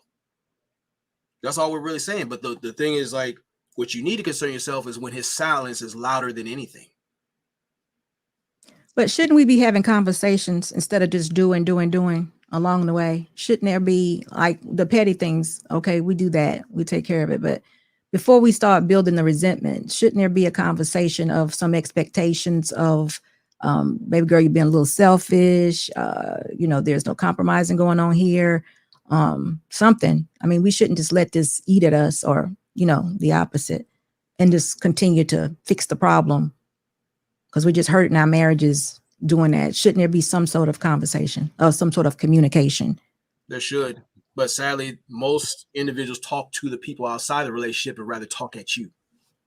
That's what they get screwed the hell up. So, Rona, you mentioned something earlier, and I meant to ask you about it. You said talking at. What does that actually mean? This is when I said like communication without consideration nor respect, when people start talking at you like they try to little boy you or, try to like talking at you like you're their child, like you ain't this, that, and the third. Hold on, slow down. We know about the tone, like you're bringing all this extra stuff. What's the deal with all that? Well, they put extras into it. And then you can hear them trailing off, running their mouth about something. No, get it off on your chest if there's really something serious going on. Because if we can't be honest with each other, then there is a break of communication. And there's going to leave our house, open to get ran through or destroyed. So if we're going to talk about it, let's solidify it here. And then that way we show a better representation outside the house. Even if we don't agree, at least respect each other, give each other space to come back as adults and resolve the issue rather than come with that petty nonsense. Yeah. See, but that's what happened. I'm sorry. Go ahead, Trey. No, I was gonna say I think that like most people do try to have that conversation, but it just doesn't yield the results that they want, and it's not just a one-time thing. It ain't just in terms of either the shoe example we use or the dirty car example we use or the dirty bathroom example we used or the me not getting enough sex in a relationship or you not cooking for me enough or whatever the case may be. Like those conversations I had a lot. And in a multitude of different ways, but it just gets to a point where you feel like, damn, it don't matter how I say this, it ain't gonna get done, or it's always an issue, or it's always a back and forth, and I'm just tired of the back and forth. So let me just do it for them. That's how it happens. But the conversations are definitely being had. But it's just once you're not getting that, those actions to follow it, then it's like And let's not forget about that stonewalling some people like to do. Like when you want to talk to that person, they act like you ain't there. Now this is going to be a serious issue because now they're trying to manipulate you to sit there and go their little way. Yeah. Childish. Instead Definitely. of like, look, I didn't like what was said or whatever, but since I know where it's coming from. I had to think about it. Now I understand where you're coming from. And you weren't trying to disrespect me or anything like that. But if you're not willing to receive that, then that's where everything falls where it may. So would it be fair to say that women try the same tactics when it comes to men that are not willing to budge? Oh yeah. Oh yeah. Hell yeah. Hell is water. Yeah. And the thing about men too is that it's not just a like we don't have malicious intent and us not doing it. A lot of us just don't understand the urgency in which y'all trying to get the message across because women bring up stuff so much. Just said it in the past part. He's like, women will bring up something new every week. And it's just like, damn, like after a while, it just kind of turns into white. No, okay, she always saying something. So, okay, I'm gonna just add this to the long ass list of things that I got to do. And I just get around to it whenever I get around to it. But this time you might expect a different level of urgency. You know what I'm saying? For us to be moving, but you communicated it the same way you communicated the last 20 things you brought up this month. Yep. So yeah, that be the thing. Like with men, it's like we want to please our woman. Like, and that's a common misconception, bro. Like most men, like we want to please our woman. Like that's at the top of our priority list. But it just gets to be, too much sometimes, and that's why women got to use discernment in terms of like what to bring to us and with the theme of the show, how to communicate it to let us know the urgency necessary for it. But if you don't, and you constantly always bringing stuff up, we're gonna get around to it when we get around to it. That's the mindset. So can she leave Trill when she's had enough? Like I know you said sometimes men get to the point they're like, I'm out of here. Can the woman use the same logic? Yeah, if she done tried to get the message across to me 100 different times and I ain't moving with the fervor that she may feel comfortable with, hell yeah, it's within her right. Do you? I'm equal in that regard. I don't believe nobody should stay in a situation where they got to carry the ship all the time. Like again, we are teammates. Going back to what you asked, what can a woman do to kind of alleviate some of the issues? Mm-hmm. It's small things, really. A man just want to know that you paying attention to him. And, going back to what Ricky said, it's about paying attention to detail, depending on that man. Perfect example, right? I like chocolate chip cookie dough ice cream. Mm-hmm. So, you going to the store and coming back with a bunch of things for you or a bunch of things for the house, but not necessarily nothing for me, in a special way, me in particular. Like I shouldn't have to tell you, hey, baby, can you grab me some chocolate chip cookie dough ice cream while you outside? You should know your man enough to know what I like. Or small things like, you seen me in maybe working on the outside of the house, cutting the grass or whatever the case may be. Like it would be nice to come in the crib and the crib is clean or it's food cooking on the stove or whatever, because I'm just trying to aid you. Like if you covering this angle, I'm over here. Mm. You got my six. Whatever I'm doing, you looking out for me, and I'm looking out for you, and vice versa. And it's a reciprocal thing as far as energy, as far as us doing things for each other. Like I said earlier, the goal of a relationship is for us to make each other's lives easier. So you should be looking for every little way that you can do that, especially if you got a man out there busting his ass and providing for you, nice house, peace. He ain't out there running around in the streets. He focused on you, things that he doing everything that he's supposed to do. And there's some women who will be in that situation and will still be selfish and will still be entitled in terms of doing things just cause. And then when you bring it up to, well, I mean, you didn't tell me you wanted. Well, baby, do you know how many things that I've done for you that you didn't tell me to do? But I just knew you needed to get it done, so I did it. I need that same energy on the back end. And it's small things. It's not nothing grand. It's not nothing, you know what I'm saying? I got clothes in the dryer. I come home and the motherfuckers is folded and put up just randomly. That is greatly appreciated because that was something I was gonna have to do. Or I've been talking about cleaning the kitchen or whatever, and I come home from work. I might have had to work a 15 or 16 that day, and I come home, dishes is done. The kitchen smelling like bleach and pine sauce. Like, damn, she took that off my plate. I ain't even tell her to do that, but she did that for me. Damn, man. Like that's what a man wants. That's what a man appreciates. That's the type of behavior that'll make a man run through a brick wall for you. It's because we know that you got our six. You looking out for us. You paying attention to detail in the same way we doing on the back end, even if we doing more. Right. But just to know that you willing to step in and take care of things without me having to tell you. And it's just for me. You may not even necessarily get benefit out of it. But it's just, I know that this is what my man like. So in the process of me going about my day or doing what I'm gonna do, let me do this for him. Let me get him this favorite ice cream he want. Or you know what, I'm going to get something to eat. Let me, he like the little, I don't know, pretzel sticks or whatever from there. Let me just bring that to him. Or this is his favorite candy. Or this is his favorite liquor. While I'm out the grocery store right next to the liquor store, let me stop and get him that fifth of hen that he like, or whatever the case may be. Small things like that. Yeah. Because when that happens, we like, damn, she really paying attention, bro. Like she really loved me. Like I didn't have to ask her to do this, but she did it. That's what a man want to see. Yeah, I agree with that. Don't take much. Don't take much. And those things put together, like we being sensible givers to each other, that keeps you from being emotionally homeless. Because when you get put out that house, that emotion has been long gone. That's when you guys start feeling like roommates, like so many say. But when you actually have a relationship, you guys are being considerate of each other. Things get easier. Especially when tough times come around where everybody's falling apart, y'all standing strong like you're supposed to. It's a beautiful thing. A beautiful thing. I'm telling you. All right, we're going to pay some bills right quick, and then we're going to get to the next question, man. If y'all enjoying the conversation, make sure y'all tap that like button, man. It's been a hell of a conversation so far, as I knew it would be, man. You have amazing panelists like this. How can you go wrong? All right, first and foremost, Grizz Treats for 2-ball. They never care about the tone when you're wrong. Man. Man. Hey, that's a fact. They don't get the finger and everything. In dreams, all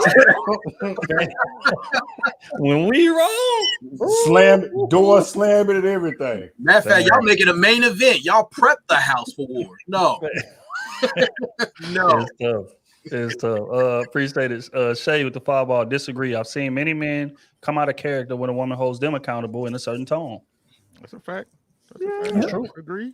It should be a two-way street. Agreed. It's true. Can't argue that. America with the 10-ball. Can I hear y'all opinion on why it's so hard for adults to take accountability? My motto is, quote unquote, hold yourself accountable first, because you may not like the way others do it. Love the healthy dialogue. Again, man, just to answer it real quick, I think, people like just criticism in general. Somebody telling you what you're not doing in general is uncomfortable for everybody. Mm. But, I think why it's so hard for people is because they forget the source it's coming from. Yeah. It's not a stranger on the street telling you what you're doing wrong or what's wrong with you or what you need to fix. This is your partner, your life partner in crime. Y'all supposed to spend the next 40, 50 years married. This man can't even tell you to take clean the shoes out of the car, just so it can make our riding experience better. The man can't even tell you that. And this who you supposed to spend the next 40, 50 years of your life with? Right. Or the woman can't tell you, well, damn, baby, I just cooked a damn 5-course meal. You can't wash the dishes for me? You know what I'm saying? Like you shouldn't take that with no type of, vitriol or no type of animosity. This is my woman telling me to help her. She just cooked a 5-course meal that I'm eating, that I'm enjoying. The least I could do is wash the damn dishes. But again, people don't remember the source that it's coming from. They just hear criticism, which they translate to attack. I'm being attacked. Yeah. And that ain't the case. The person just trying to improve the dynamics of the relationship. They trying to make y'all relationship better. Keyword y'all. Relationship better. And people lose sight of that. So that's my quick answer. Appreciate you though. J1 with the 10-ball. Ricky, much love to you, champion. Keep doing your thing and respect to the panel. Appreciate you, big dog. It's love. Jeanette, 5-ball, your energy. Do you smell nice? Are you calm and speaking? Is your face I gotta set? Smell nice. You don't want a musty? I just came from the gym and this house is dirty and no food is cooked. But I am hungry. If you haven't done nothing and you're musty and the house is torn up, it's a problem. It is a problem. But you say actually all 5 senses play a part. These are facts. Communication is more than talk. That's a fact. That's a fact. Matter of fact, talk is the least percentage of communication. If we're gonna be honest here, body language is way more heavily. So I agree with that. Appreciate you, Jeanette. Davon with the 5-ball. I don't know. Some exceptions that may not include the person that deserves that grace. Messages that man said gets ignored but accepted from friends or sisters. That's very true. That is very Very true. And I think a lot of men can attest to that. Like, we'll tell our girl something and she'll take it away. But then her homie will tell her the same damn thing. And she'll be like, you know what, baby, I talked to Tanya. And, you know, Tanya told me what you were saying. And that make me see what you were saying a little bit more. Or, you know what, I talked to my mama. Like, man, what's Tanya's number? You know what I'm saying? I talked to my mama, you know, and my mama said, Tanya got to understand. I want to apologize because I took it wrong. And so yeah, that happens a hell of a lot. Appreciate you, bro. Biggin with the 10 bar. Ricky and Ronan can tell you in the military there's a message that either you get it or you don't. Don't have time for your feelings because you don't like the tone. What up, SB? Hey, Ed. Yeah. What's going on? It's like, I'm just saying this, right? So what I'm saying is this.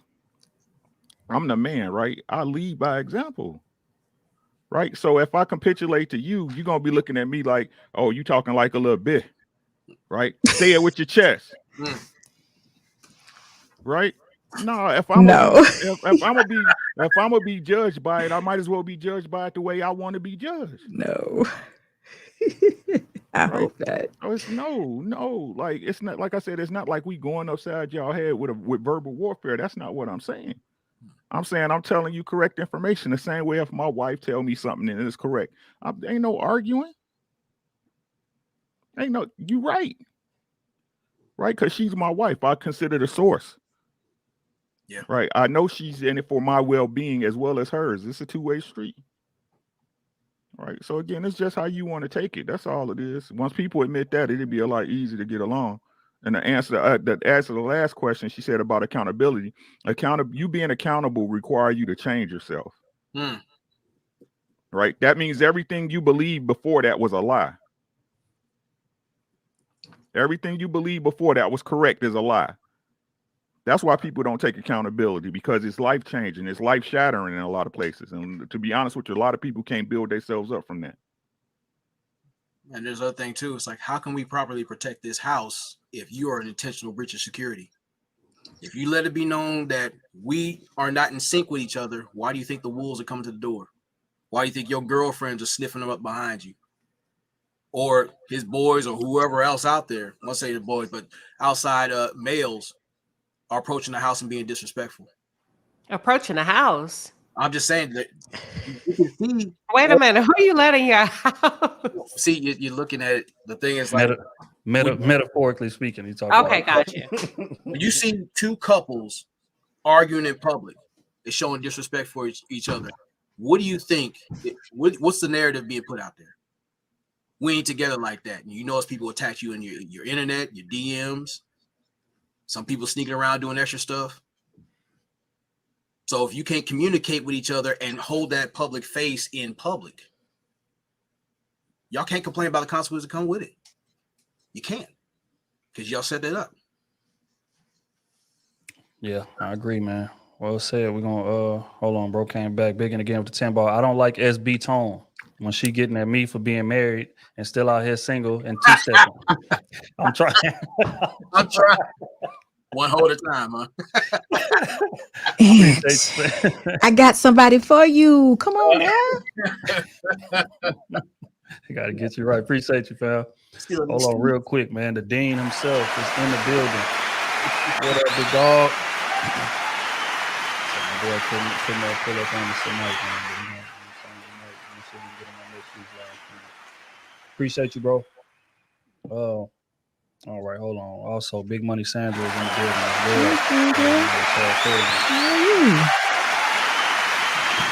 Let's see if she causes some trouble tonight, or if she's trying to keep it peaceful.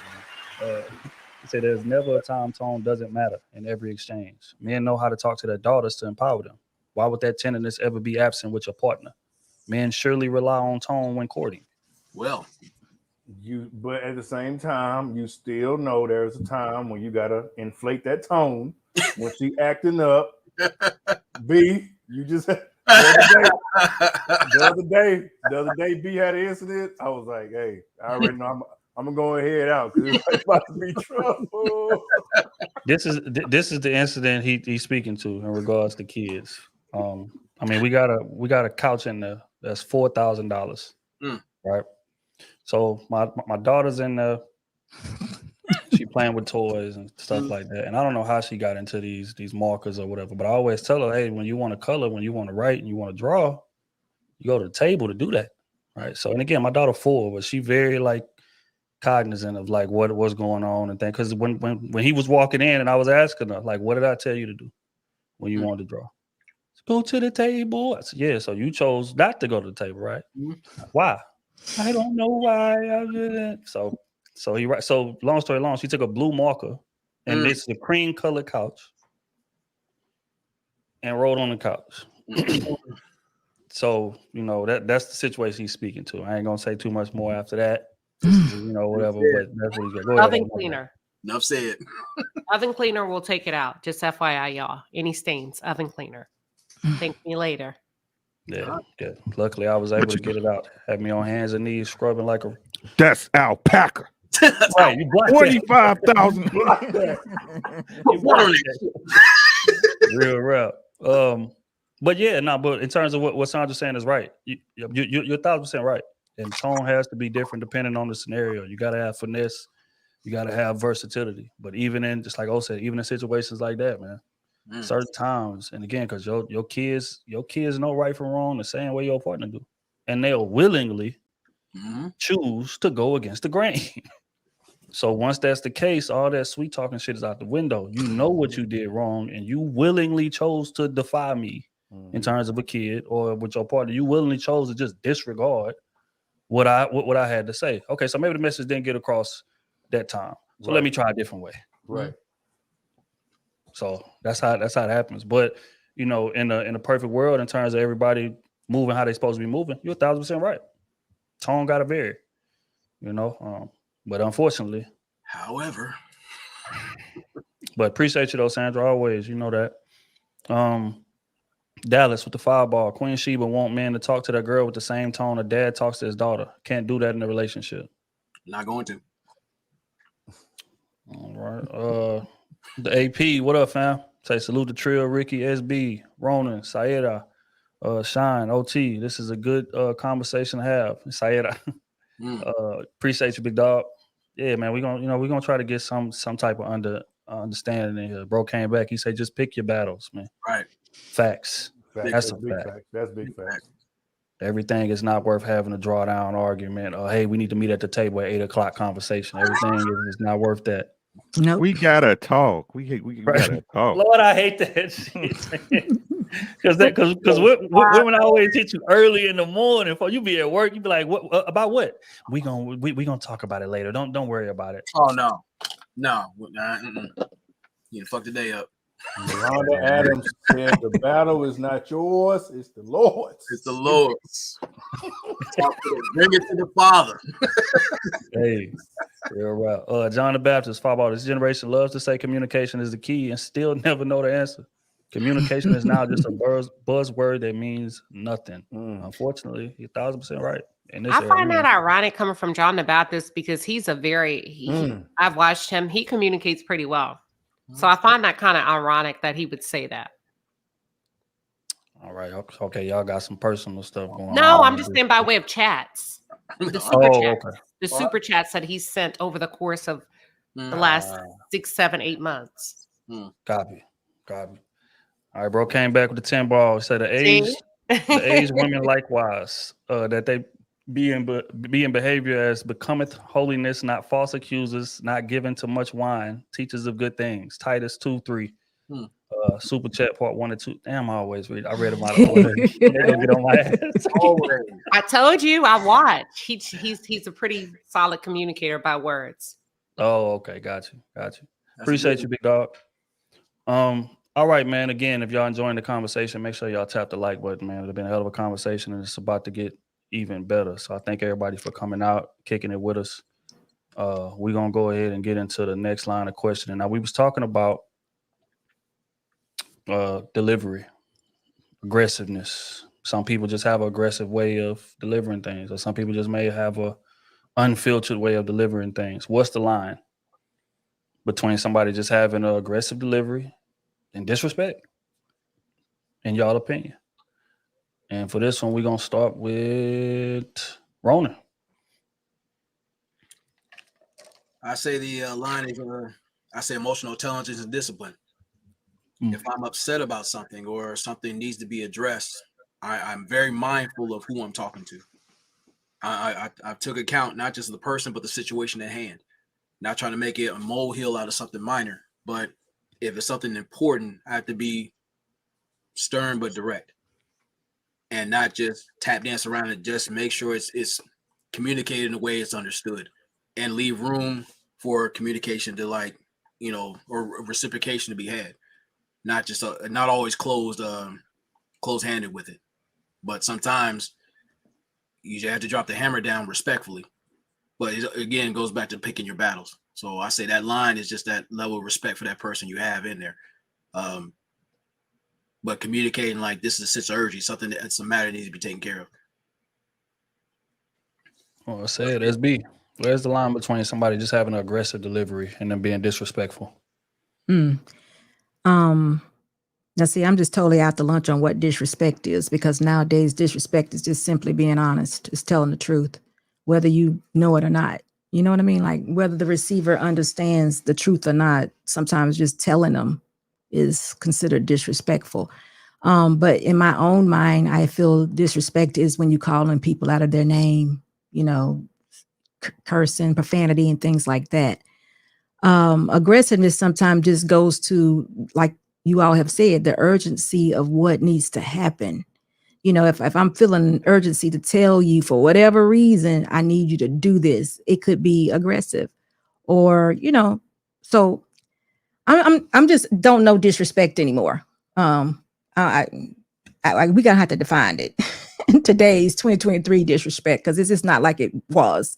So now anything and everything could be disrespectful. Also now a woman speaking loud, fast, whatever is aggressive. So it all depends on who you're talking to, who's listening, or whatever. All those things could be one thing. And of course, that's not true, but we can take a stance all day long. If you telling somebody something they don't want to hear, you just got disrespectful, but it could be all the way true.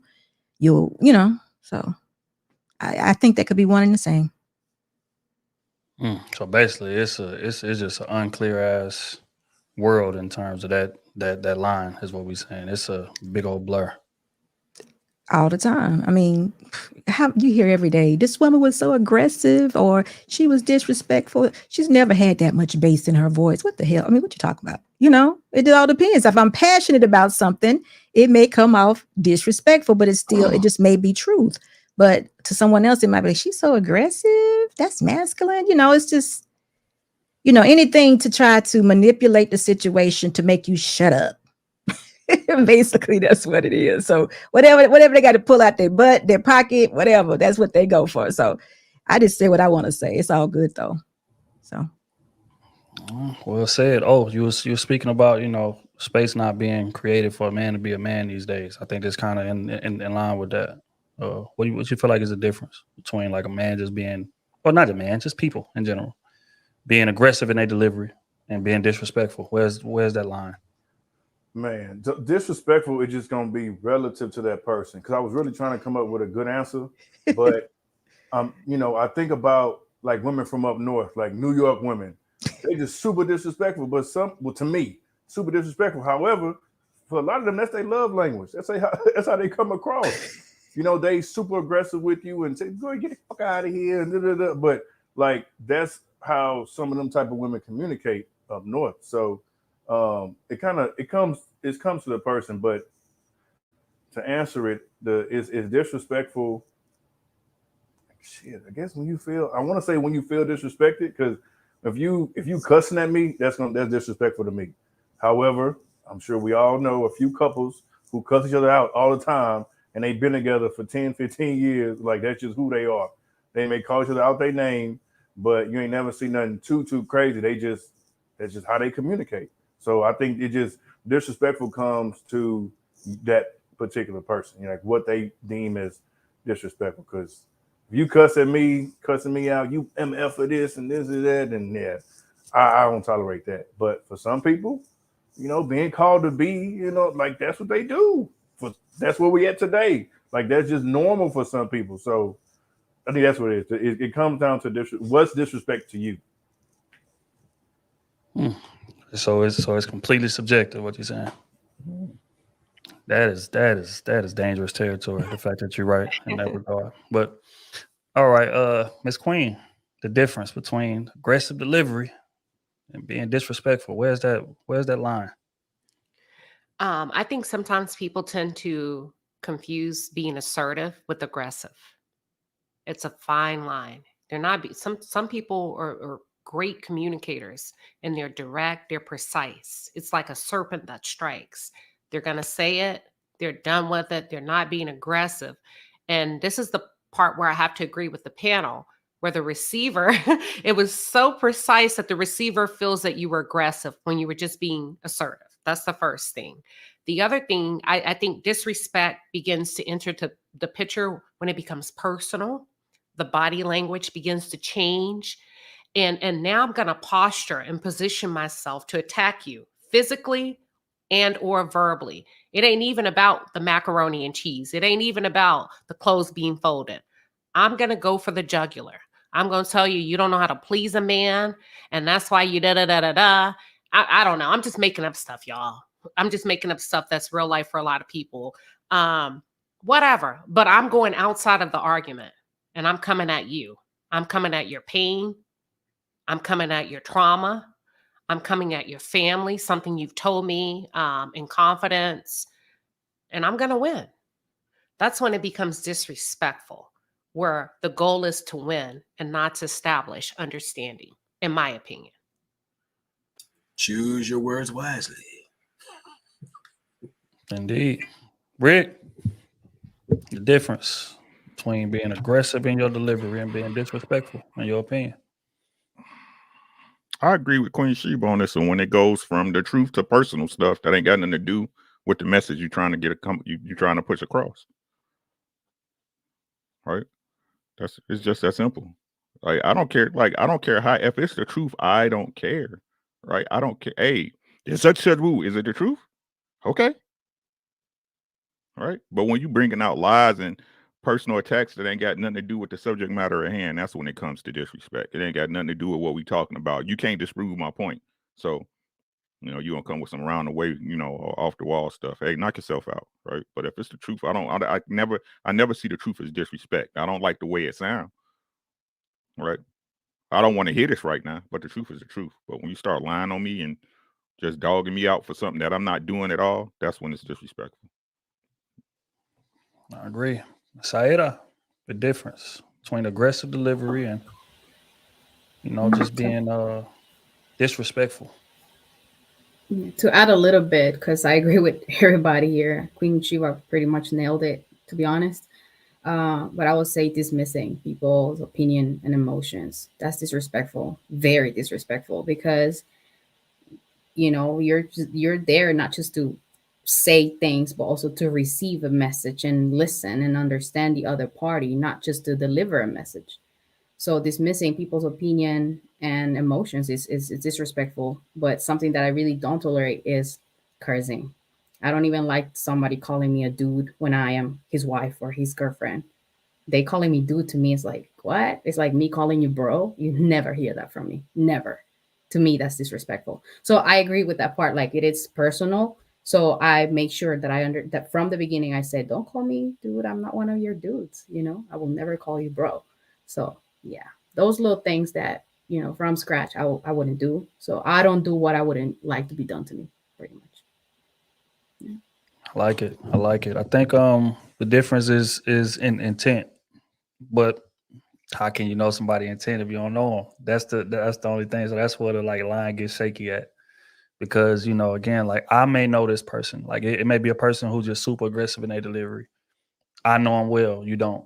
But we in the midst of conversation and he's doing or she's doing what she always does in terms of how she gets her message across or his message across. And it may be blunt, it may be uncut, it may be whatever, but because I'm familiar with them, I don't take it no way. Like I just laugh and joke or whatever, and we just keep it pushing. But if this your first time being around them, you like, hold the hell on. Who the hell are you talking to? Like, what is this? You know what I mean? Like, I ain't even come at you like this. So how did this get here?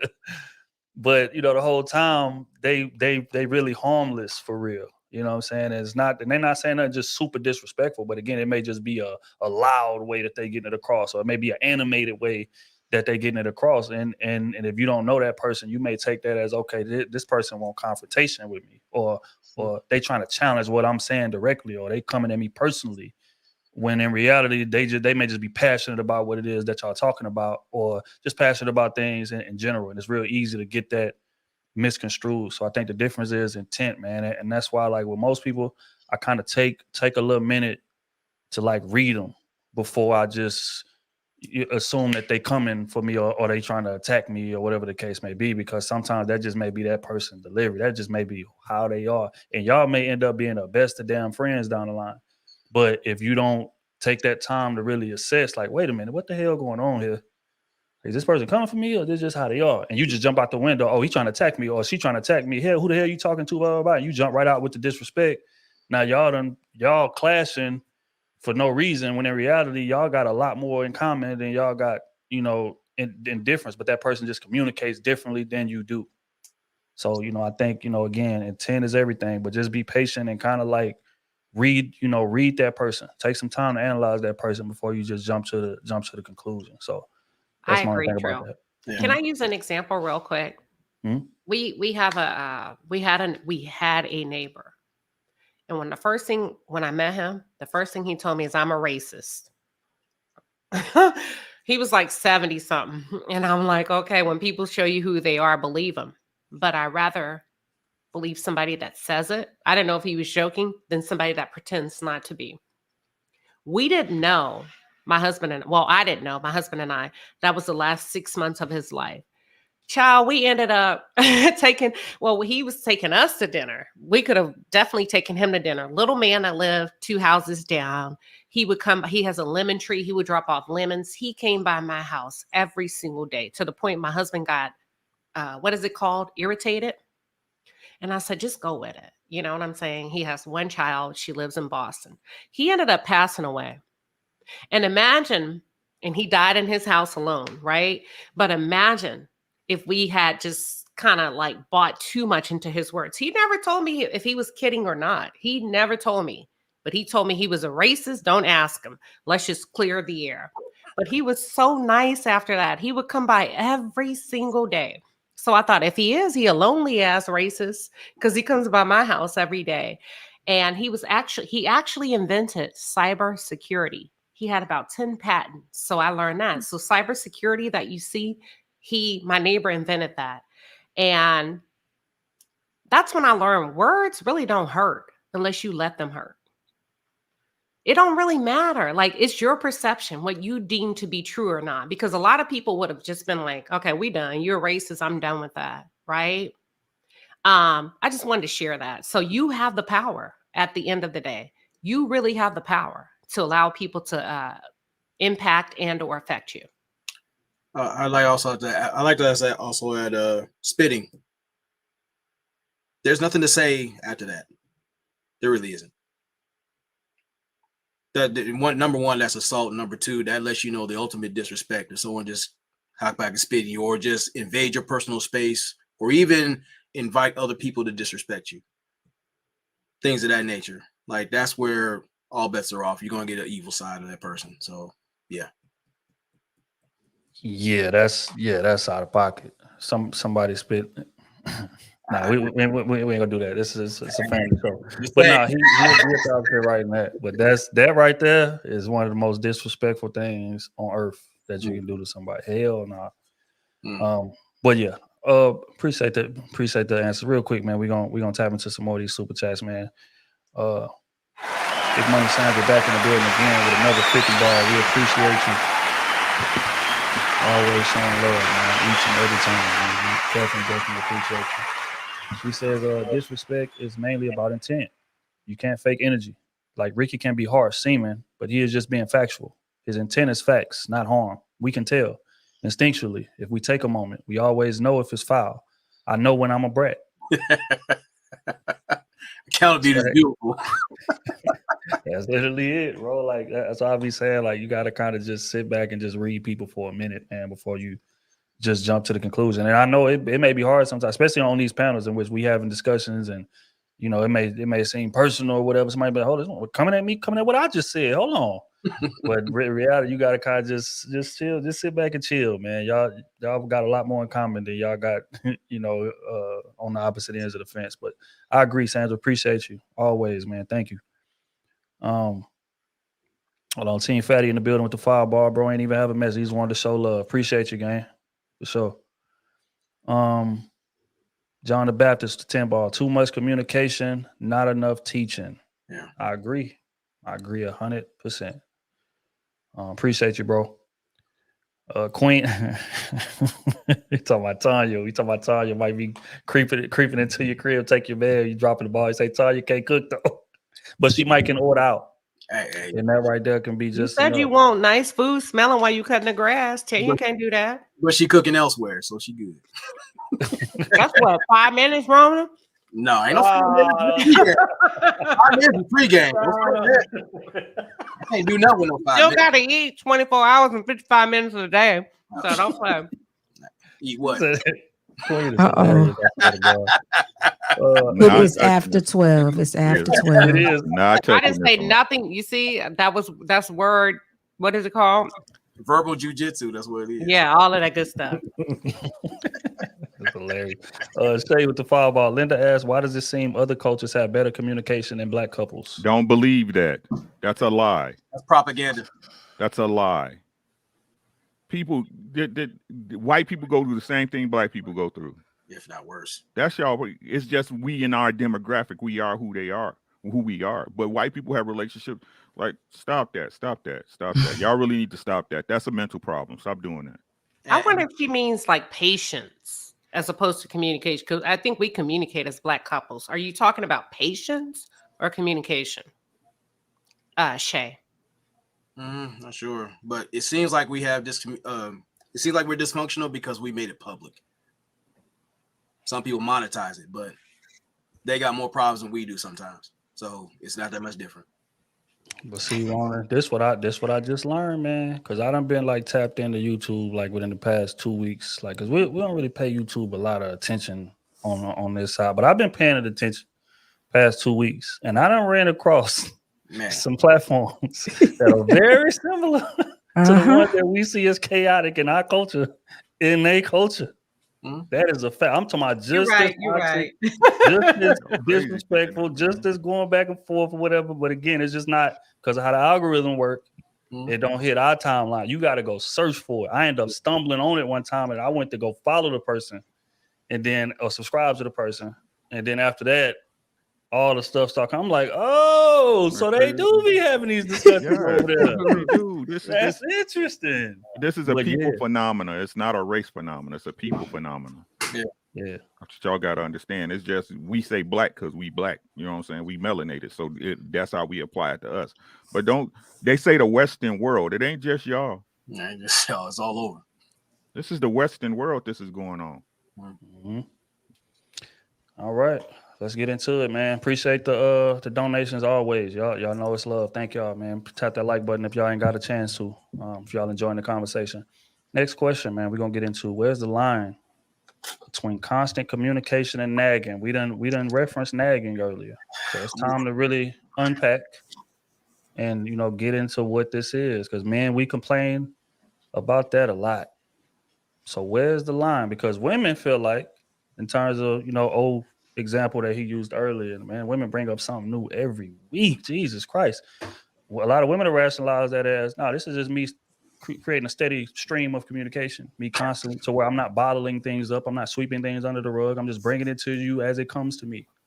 But a man could misinterpret it as that she's nagging. I'm tired of hearing about things that I need to improve on. Like, damn, dude, it got to be so constant. It got to be so frequent. So I'm here to ask y'all, where do you draw the line between nagging and constant communication? And we're going to start with this time. Before he go to sleep. Wow. Where's the line between what now? Constant communication and nagging. Yeah, constant communication and nagging, in your opinion. Where's the line between constant communication and nagging? Oh no, I ain't gonna lie to you. All of it sounds like it's nagging to me.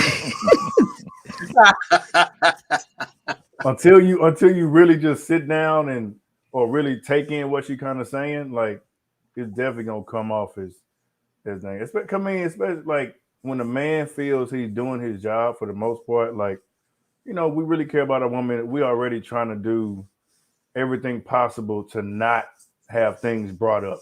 You know what I'm saying? So, but then it's like when you start bringing things up, sometimes some things we do feel aren't as important it is, as it is to you. So that's when the conversation just got to be had. So the thin line, man, I don't know. I think it's maybe. I don't know, man. I think that's a serious conversation that both of y'all need to have, because for the man, it may seem small, but for the woman, it's something that could be big. So you may feel that she's nagging about something that's like women like to say trivial, but it's something that you guys really need to have a conversation about. I don't know the thin line. I don't know the thin line. It's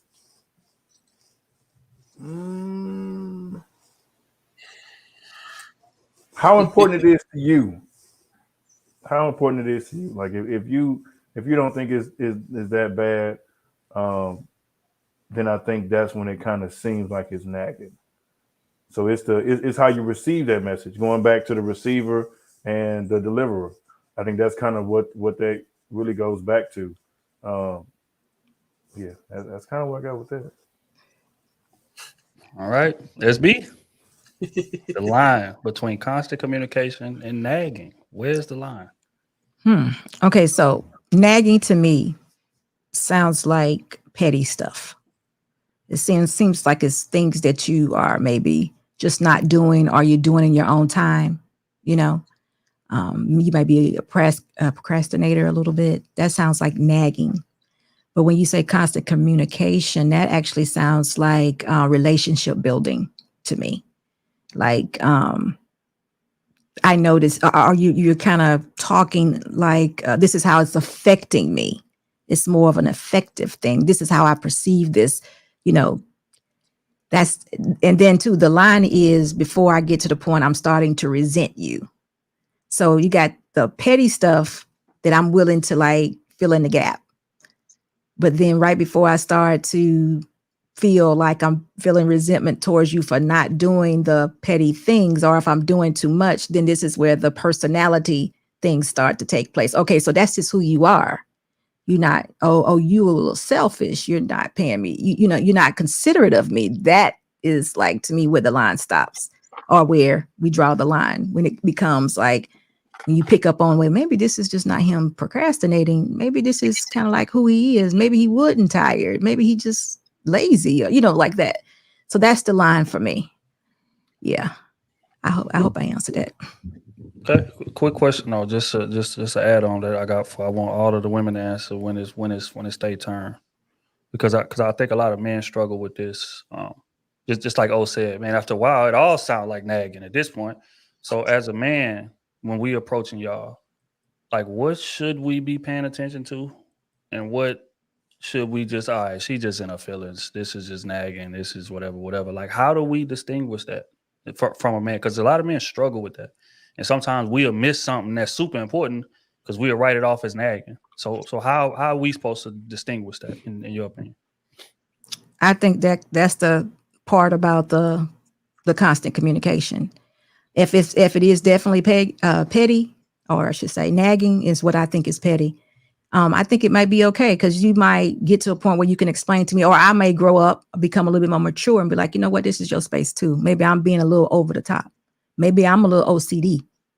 See, I had to come to that myself, that I'm a little straight edge, everything has its place, where my husband's not like that.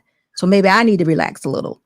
So the question is you just kind of, babe, what's wrong? This is just towels. Sometimes you need to say that to your mate. It's just this. It's really not that serious. Because I know as women, we do want the model home. Well, a lot of us want the model home, And I know sometimes men don't live that way. So sometimes with my husband, way back in the beginning, he just had to bring to my attention, babe, we live here. You know, model homes, you just go in and you see and you walk through and you leave out. We live here. So, you know, relax. So that's, you know, it just, he had to pick up on who I was to say, you know what, she real, you know, he just had to pay attention to me. I guess it's the same as what Ricky says to you. I learned my husband. I had to read a book, but I learned him. So he knows I know him and he actually knows me too. So he picked up on it. But the questions to ask, I guess it would be how much is it disturbing my mate to the point where, you know, she ain't feeling good no more. Let me just talk to her a little bit. Let me just go to her and find out what's wrong, baby. It's just a towel or whatever. You have to pick up on your mate to know who she is to get to that point where you have to have that conversation. Attention to detail. I like it. Mhm. I like it. Ronan, where's the line between constant communication and nagging? I say it's clarity and consideration. When you have constant communication, this is reassuring. It's open for discussion, leadership tactics, like understanding, like, how can we get to a resolution on this? When you're nagging, that's constant harassment. It's emotional terrorism. When you're got someone who can't effectively communicate with you, they're slamming pots, doors, doing all the childish antics. Whenever you tell them to do something, they're dragging and kicking their feet like a child. You start seeing the real immaturity that pops out. Or when they say something, they keep repeating something intentionally to get on your nerves. Not for a resolution, but for self-edification. They'll sit there and piss you off and invade your space. But when you have constant communication, you leave room to get the thing resolved and see if they consider what you said. It's out of respect. But when you're childish, like in most cases, you'll see they'll not just keep it outside the house, they'll bring more hell into it. Via social media or their families, they put other people involved in your business. That's where it gets real problematic. So that's my thing. I like emotional terrorism. That is, I like that. Saida, the difference between constant communication and just nagging. So I'll say this. I struggle with when you give meaning to words, I have to find a meaning. So by the dictionary is repeating. So it does sound like nagging because she's repeating herself, repeating to the point that there is no response. You're getting the same response. So at that moment, the accountability should be from the receiver, because if she said, can you please put the laundry in the, or dirty clothes in the laundry basket, and the receiver just disregarded the message, at that point, she's going to be repeating and repeating. And then it sounds like nagging. It is nagging. So she or he, whoever is nagging, mostly women, just to be fair, we should find a way to make that message more clear. So we should speak clearly, maintain an even tone, make an eye contact, keep your body language relaxed, and, don't overtalk or try to summarize, whatever the other person assume things. So pretty much, in my opinion, will be to keep effective communication, remain trustful, respectful, understanding, empathetic, and solution oriented. That will be the difference between, nagging and communicating effectively. I like it. Go ahead, Ronan. Oh, I wanted to say, like, a precursor to emotional terrorism. I think it's funny that it's a problem. Bullshit is ahead. Things like that, they lead with that, like, yeah, okay, this person's going to bring some hell. I got to mentally prepare myself for that. So, yeah, they often lead with it or just come cold turkey with it. So I just want to add that in there. That's facts. I've never heard anything funny follow a woman saying, I just find it funny that. I've never heard anything funny after a woman says that. Not one time. Not ever. I'm thinking. I've been alive 33 years. Not ever have I heard anything funny after that statement. I've been alive for 47. Hell no. See, that's why you don't say nothing. You don't say nothing. I literally just give him a look. So I might sound crazy by sharing this. My mom used to do that to me. She used to be like, one, and the second one, he'll be like, I told you already, kind of like in a very nice way, but it was like, I told you. And then the third time, she would just give me a look. She would just give me a look and I will literally understand. And it was funny because it happened with my man. I give him a look and he understood. He's like, what did I do? It was funny, but now I use the look, and I use the look with whoever I need to use the look. I don't need to say much, but it's kind of like you said it already. So if you know the person, it works. To me, it works. Hey, if I love you, me turning on the PlayStation on, you hear it? That's my kind way of saying F you. No, not do that. Turning the PlayStation off is disrespectful. Women, don't do that. I said turning it on. When you starting that, that's disrespectful too. That's disrespectful. You're disregarding the conversation and you just go to the PlayStation. I think you should say, hey, I need a moment. I need some time, because that's what I do. I personally need that. I need time to think and away from the person, because I can't, this is not the good time to talk. I don't want to say things that I don't mean. So I really say, I need some time right now. So I'll talk to you later, but I can't talk right now. So, he respects that. I do that when things get bad, when the communication's bad, and I just got to cool out. I either go to the gym or I'm turning that game on. All right. When I calm down, I'll talk to you, but no. I say everybody got their methods, man. Rick, the line between nagging and constant communication, in your opinion, bro? Nagging to me is when she looking to eliminate her workload.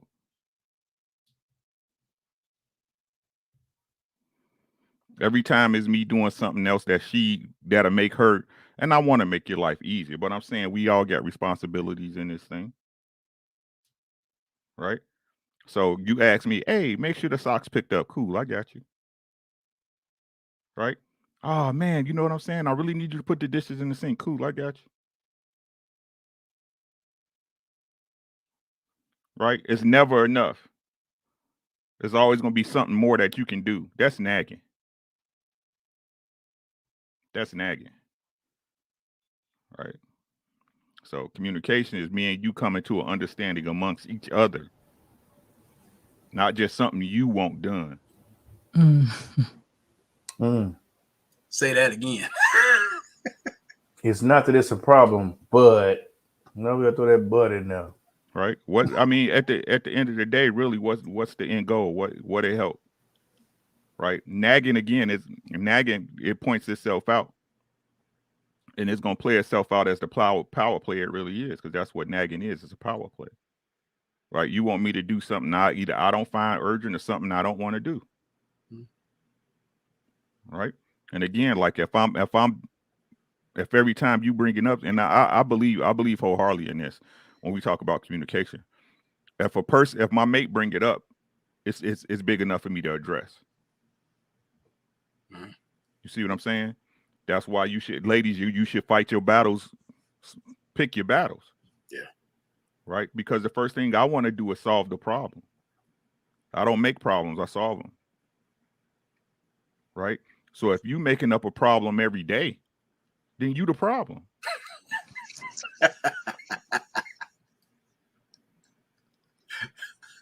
It's just that simple. That's all I got on it. That's facts, man. Appreciate that. That's facts. Queen, the difference between constant communication and nagging, in your opinion? I think constant communication is it's healthy. It's necessary in a relationship as you grow and as you mature. It's like riding a motorcycle. You got to lean together. That's constant communication, but you're still moving towards a final destination, right? So when we think about constant communication, you have to communicate. if happily ever after is the goal, that's the first thing. I want to talk about nagging. You asked the question, what should a man take serious if a woman keeps going over and over and over? From my knowledge, and this is what I know to be true, and I could be wrong, if you find yourself with a woman that keeps repeating things, she probably never felt heard. She didn't feel heard. You maybe brushed over it. You probably went tit for tat. You probably, all right. She didn't feel heard from the bellows of her soul. And that's why I asked earlier, what steps or how do you men pivot to adjust to give her what she needs when it comes to communication? Because I think it was Ricky or maybe Trill. Somebody said the dishes in the sink. I can't remember. But, you can establish who does dishes without a word. If somebody's cooking, well, let me go and get the dishes. You don't have to sit down and say that. That's a common courtesy, a respect of labor, right? He just cooked, she just cooked, let me get the dishes. That doesn't necessarily need to be a full-blown conversation. That's a courtesy, a head nod in a relationship. I appreciate it. So some communication is just understood. One thing at a time when y'all talk about nagging versus communication. My dad always told me, give a man one thing at a time. Do not give him 3, 4, 5 things. He said, you tell him one thing that you need from him and let him work it and let him get real, real good at it. And then you wait, you give him the next thing. So that, ladies, that's the answer to quote unquote nagging. And then men, because it's like together, ladies and men, right? Try not to go tit for tat. Men tend to be less verbal than women. So sometimes women open up the door for communication. And when she does, y'all go, okay, well, since you said that, here's what you're not doing. Tit for tat. If you did not initiate that conversation, if you did not think of that and sit her down, she's going to repeat herself over and over and over again, because women have an ideology about how communication should go. It's almost like HR. I called you in because I caught you on tape or there was a violation. Don't tell me what little Johnny is doing. We're not talking about him right now. And I think sometimes women tend to look at communication like that. I'm telling you what I need from you. Now, all of a sudden, you've made it about me. You know what my trainer told me? He said, when men do that, we don't want to work on it. He said, when a man does that to a woman, he says, we're perfectly capable of communicating. We can hear, we know what you want. But when a man starts to do that with you, he don't want to give you that right now in that moment. So that's my 2 cents. Man, see, I agree, but O said something on the pod that kind of went against that in terms of the reason that the trainer gave you. And O was spot on when he was talking about how men hold things in. And just like he said, you can remember, like, just think about all the things that I didn't address. And then you're going to come to me about this. So it's not necessarily that I don't want to do it. It's just like, damn, give me the same grace that I gave you. I didn't let 100 things slide in terms of just me taking care of it on the back end without telling you nothing. And you coming to me about this. So it's more so that frustration than us just not want to do it. I mean, he's right. We do hear you and we do want to do it. And if you stress the urgency of it, we'll drop everything to get it done. And we know you're serious about it. But, a lot of times it's just like, damn, bro, like we don't feel like we get the same grace in terms of, the frequency in which y'all bring things up. And the multitude of things, just like you said, that's 1,000% right, bro. Like when your girl trying to tell you to do something, you like, all right, cool. Because how me and mine work, as soon as y'all tell us something, we already formulating a plan to get it done. And then when you get to naming 5, 6, 7 things after that, now it's throwing us off of what we trying to focus on. And that's frustrating. And at that point, we just shut down. It's like, because this is sounding like a lot. And I'm going to get around to it when I get around. This is going to be a daunting task. That's how we take it in our head. Instead of doing what you said was 1,000% right. Hey, let me give him something. Baby, can you please? And the most important thing first, please. Can you get this done? And as man, and hey, baby, I need this done quickly. I need this done like as soon as you can, like ASAP. I need some urgency on this. And then you're gonna tend to get better results than if you just run down 5, 6 different things. And that's what the like nagging thing comes in, because it's like you just named 7 things. Like where do I start? Like what's most important? Where do I need to get done first? I mean, I'm one man. I can't do all of these things at one time. So I think that's what a disconnect is. But again, going back to what you said with the reason, I think the reason is because men let a lot of things slide before we come to y'all and express something. So that's why it just rattles off the way it does, because we've been holding in, I think O said 2-3 years worth of stuff. I don't know if it's that long, but we've been holding in 6 months of complaints that we ain't said nothing about. We just been getting it done. And all we asking is for similar grace. That's all. Hey, I'm glad you said that, Trill, because the HR reference, it's interesting when you're called for disciplinary actions, but when you're worried about your check, for some reason, it takes a little bit long with the paperwork. Ronan. That's a fact. That's a But fact. you know what he also told me? Like, I love going to my training sessions just so we can talk. And he's an older guy, and we just talk. You know what he told me too about today's woman? He's like, these women want money and da da da da da and da da da da. You know what he said? If we're not taking you out on a nice date, it ain't because we ain't got it. We not doing it for you. Facts. 1,000%. You not going there. You not going to the steakhouse. She going. You going. And I was like blown away. Like, he is just like, we just talk. Like, it's so good to have. But I've been knowing him forever. Like, I was like, whoa, if a lot of these women knew he ain't broke, he just not taking you. With all due respect, many of them do know. He's like, we don't even like him like that. This is all she gonna get. You get because the thing is real quick, in reality, we'll go broke to take the woman that we really like out. Even if we don't have it, it could be our last. But if we like you enough and we know you want to go somewhere, we gonna try to make it happen. We're gonna figure it out. Going to debt fucking around with y'all. That's real. Damn it. This is facts. That's why I don't understand this misunderstanding between men and women. Yet somebody's lying. That's all I keep saying. Somebody's lying. Either y'all lying or we lying. Somebody's lying. Stop the damn cap. Yeah, I think but as far as the question, the difference between nagging and constant communication, I think is, does what we talking about move the needle? Like the result of this, is it going to impact our relationship in a positive manner? Also, the language in which you use in terms of get the message across. One thing about going to therapy, and Kenny always do this a lot. That's why it's so funny, because I can tell you going to therapy. When you go to your partners, everything is we. We need to, we should. But have you ever thought about we? Maybe we need to work on this, or we need to do that. You know what I'm saying? It's the inclusive language compared to sounding like somebody's barking orders at me.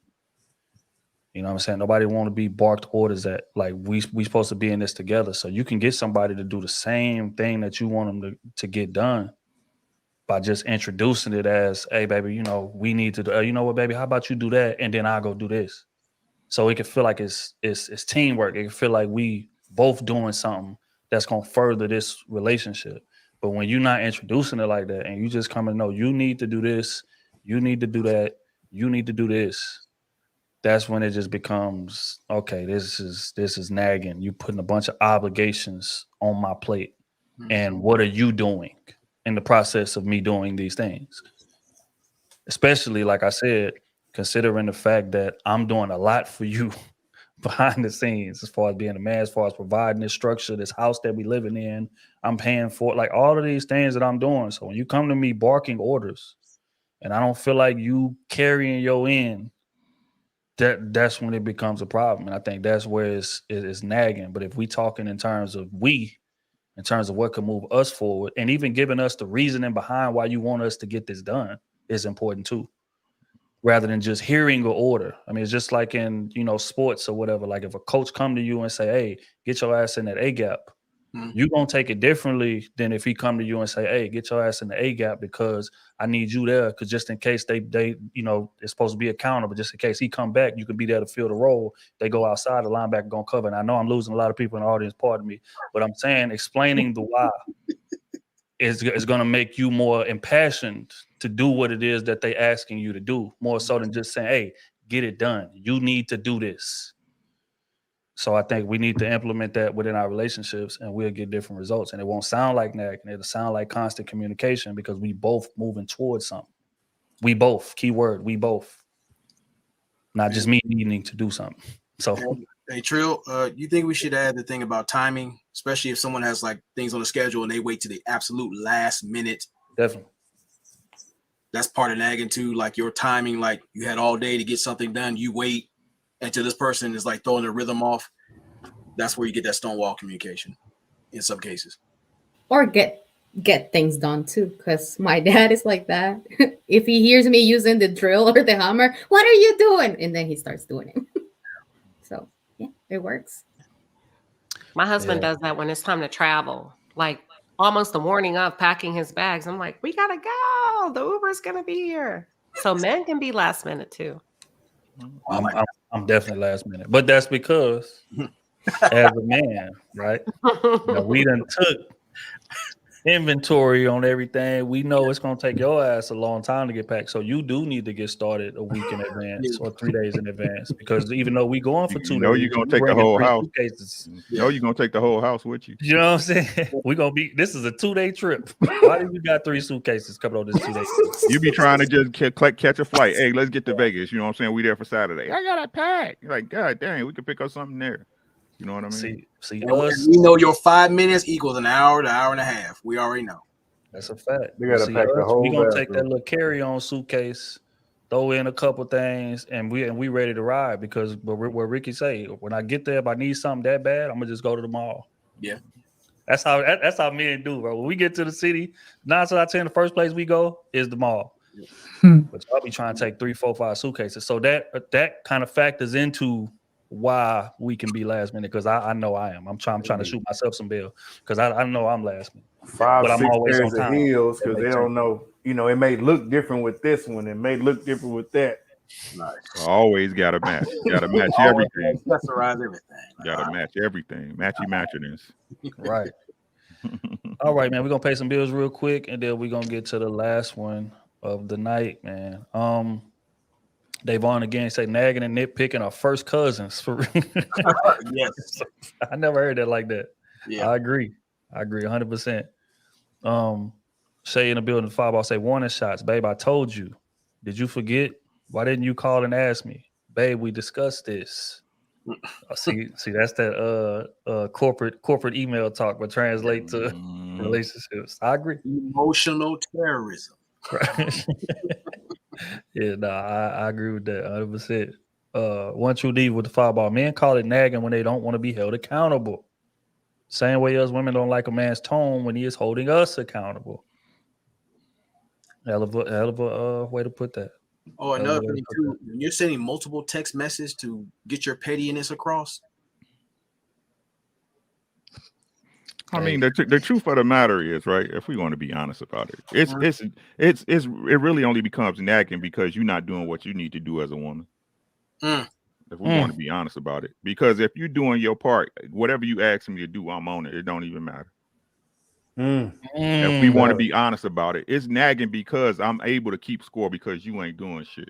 I'm just gonna keep it a bean with you. I'm just gonna keep it a bean with you. Damn. Jesus Christ.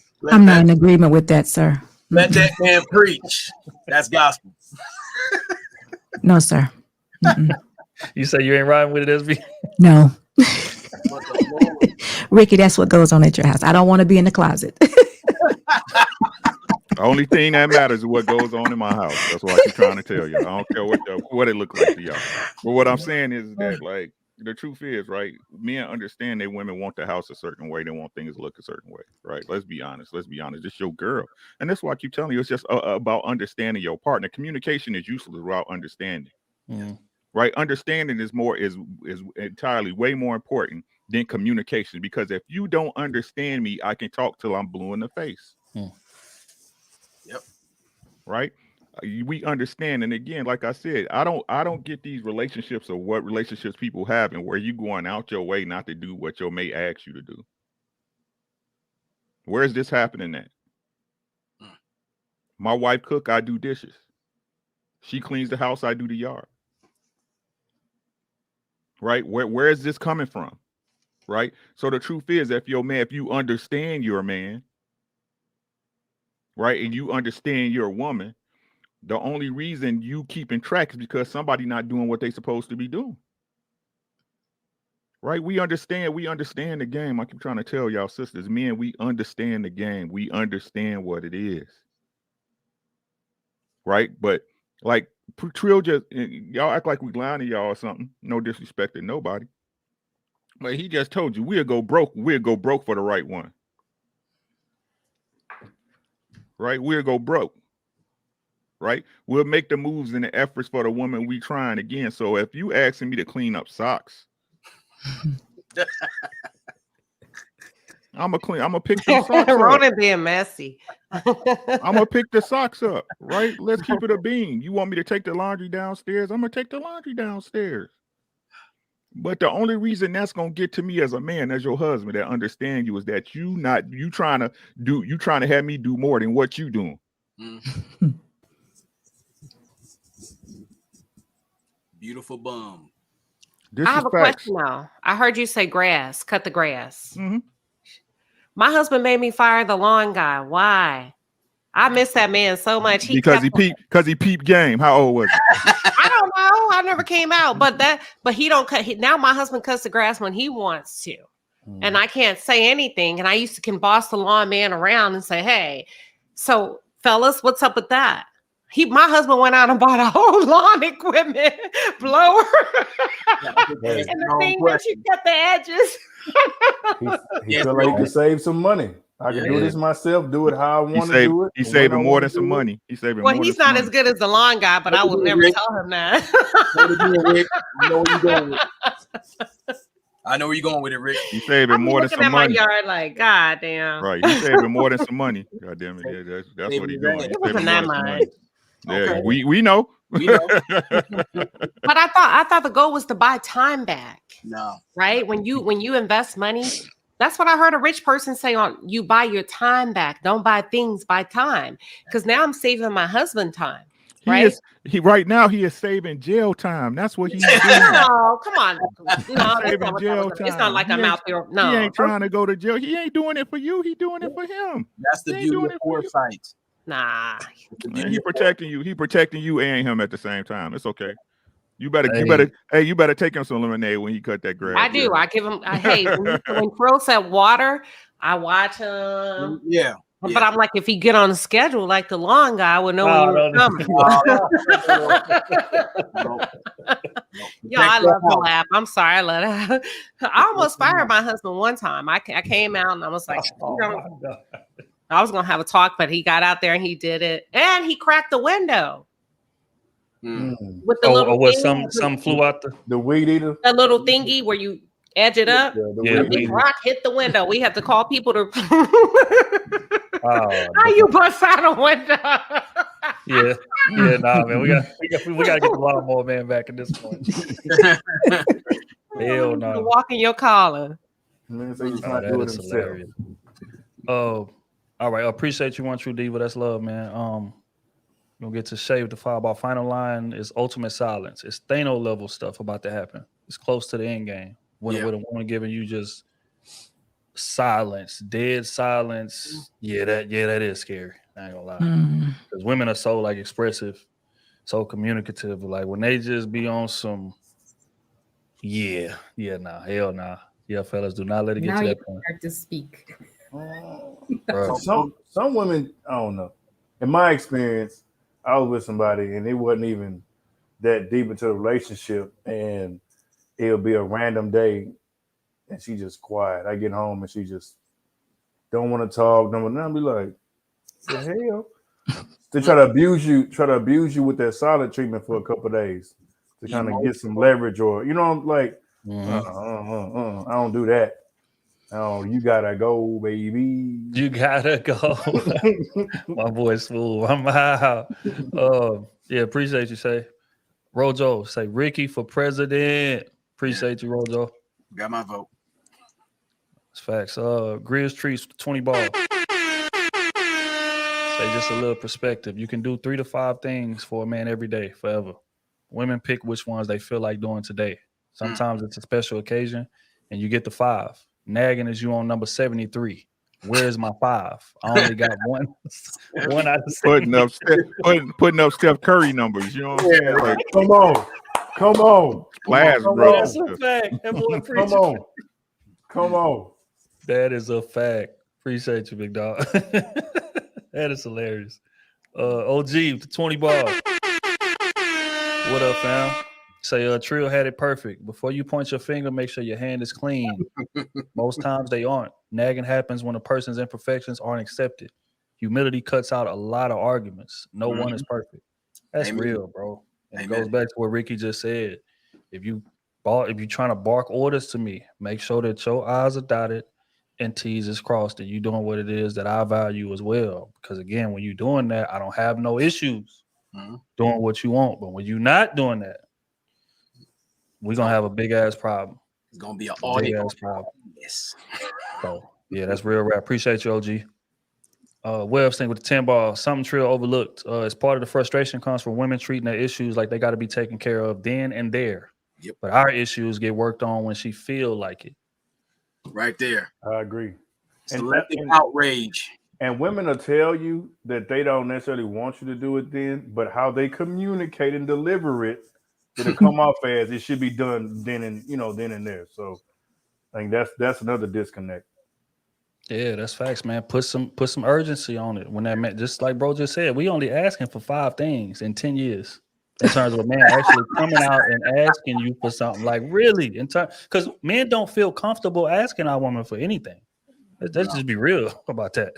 Anything. But those 5 things, you want them like on a daily basis, and the sink get broken like once every 5 years. Because again, we don't ask for things on a daily basis. What he's saying is that a man gonna only make 5 requests from you. Like, hey, baby, I need this. 5 requests from you in a matter of 10 years, if that.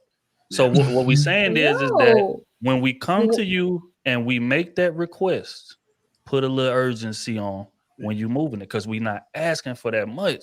And if you do that, the 120 things y'all ask from us over these 10 years, we gonna get it done in with a little bit of fervor. That's all he's saying. And I need y'all to fix y'all faces because y'all act like y'all don't. I'm a little confused. Just like you said, Queen Sheba, it helps push your request through HR a little faster. That's right. I'm a little confused because sometimes put it at the bottom of the pile. Can you give like one example of one of those 5 things that may be asked over 10 years? Can you give just one example? Okay. Please do. Perfect. While we here. What time is it? It's after 12. Yeah. Go ahead, get into it. Let's get into it. Let's get into it. Let's get into it. Take your damn time. Why? Okay. Why is it always me? Did I always do this? I always do already this. know. Anytime we say, I'm glad you asked. I know. All right. One. Right. One thing that men typically ask for, man, and we don't do it much, but this is common. The frequency on the sex. That's not what. But that's not one thing. That's like if you want it 3 times a week. That's that's specifically what I was talking about. That's one thing. It's one thing. But listen, can you listen to me real quick? So it's one thing, but you want it frequent, like you want it if possible every day or 3 times a week. But the sink that she's asking you to fix only get like broke like how many times in a year? Not even one. Like every 2-3 years. That's my point. Like the things that you ask are to be done on a daily basis. You are the providers. I agree. And I love that for the men that are the providers, but you go and work for 8 to 9 hours, 5 days a week, but she's a wife for 24/7 for how many years? Right. And I'm a husband for 24/7 for how many years? That's what I'm saying. If it doesn't matter, if we all doing, hey, we're all here to do what we're all. When you are not in the house, you're not. When you're not in the house, yes, we're covered and protected and all that, but she has to kind of resolve herself in a way. So when you're not around and she has to do something that she might need a man, you're not around. So we kind of have to figure it out. When would I not be around? That's a you problem. If you're working. But that's gonna wait. But that's gonna wait. Can you open this and then you're gonna be on the phone? Why do I need to call you? You can open this. We're going to a mini extreme. No, it's just about. I hear what you're saying. But it's like I said, this shouldn't be a place where we keeping up tabs if we both understand what each other needs out of each other. Right? I agree with that. This is a synergy. It's a give and take.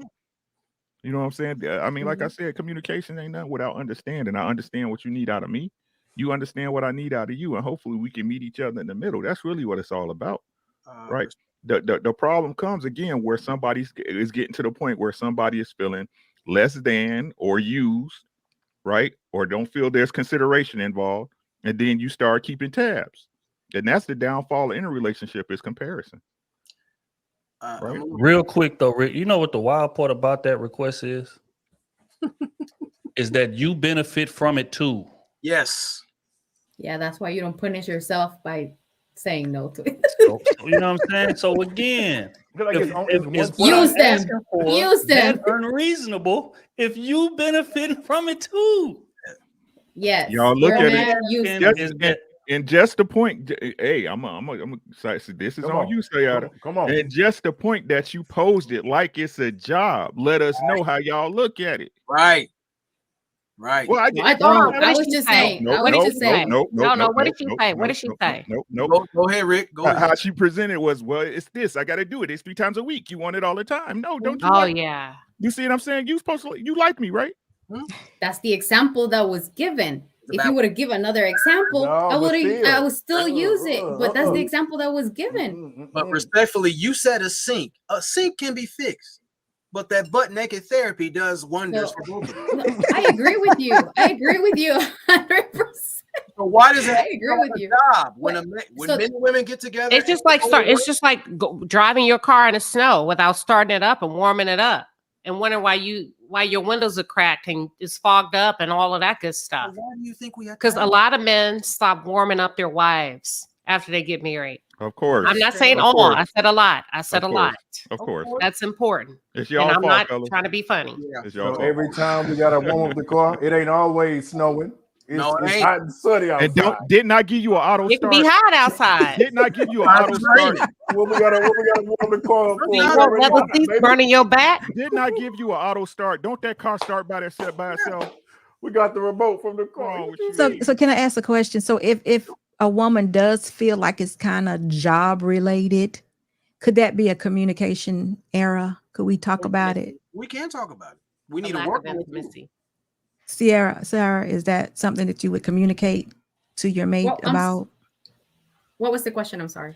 If you felt like it, not you particularly, but I'm just saying if a woman felt like it was a job related thing to have sex or make love to her husband 3 nights a week, if it was a request, one of the 5 per yearly over the 5 years. Per decade. Question. I got a question when you Per decade, okay? Per decade. Could that be a conversation that men, would you be willing to have that conversation if you felt that way, if you felt put off a bit, like, she really ain't want to do this. This is kind of like a job to her. Would you want to have that conversation with your woman? If your heart ain't in it, I don't want it. I mean, yeah, because I want to get to the bottom of why. I mean, that's gonna be a big ass problem. Like if that's the case, if she feel like that, I'm not even gonna want to do it. Right. To be Like, real. my husband has never said, why you not? He tells me why I need to. Does that make sense? I'm a man. You got to take care of me. I'm a man, baby. And it's so when hey, that's all he needs to say. I'm a man. Don't forget, I'm a man. And it's like he never says the first part. He just tells me, he explains the why. And not that I don't know the why. Life happens, y'all. You're working, you're tired, but you got to be a little bit more mindful of each other. And that doesn't just mean women taking care of the man. That means ask her out on shit. Tell her to get dressed. I got your outfit laid out. I got that little dress I saw you looking at. I got them sunflowers that you like. So it works both ways. But somehow we get stuck in relationships where we're about 85% of the time, if we tell the truth, she's supposed to perform without you remembering the little things that she likes. It may be an afterthought.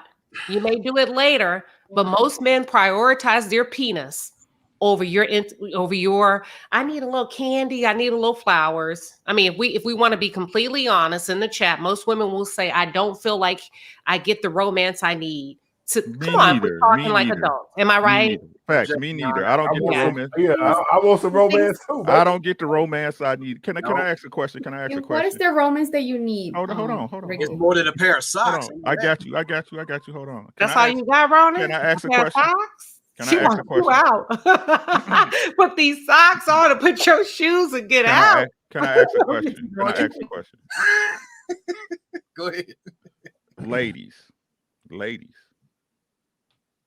when has there ever been a time that your man told you he was tired for naughty time? Oh, My husband said he will never say that. For naughty time.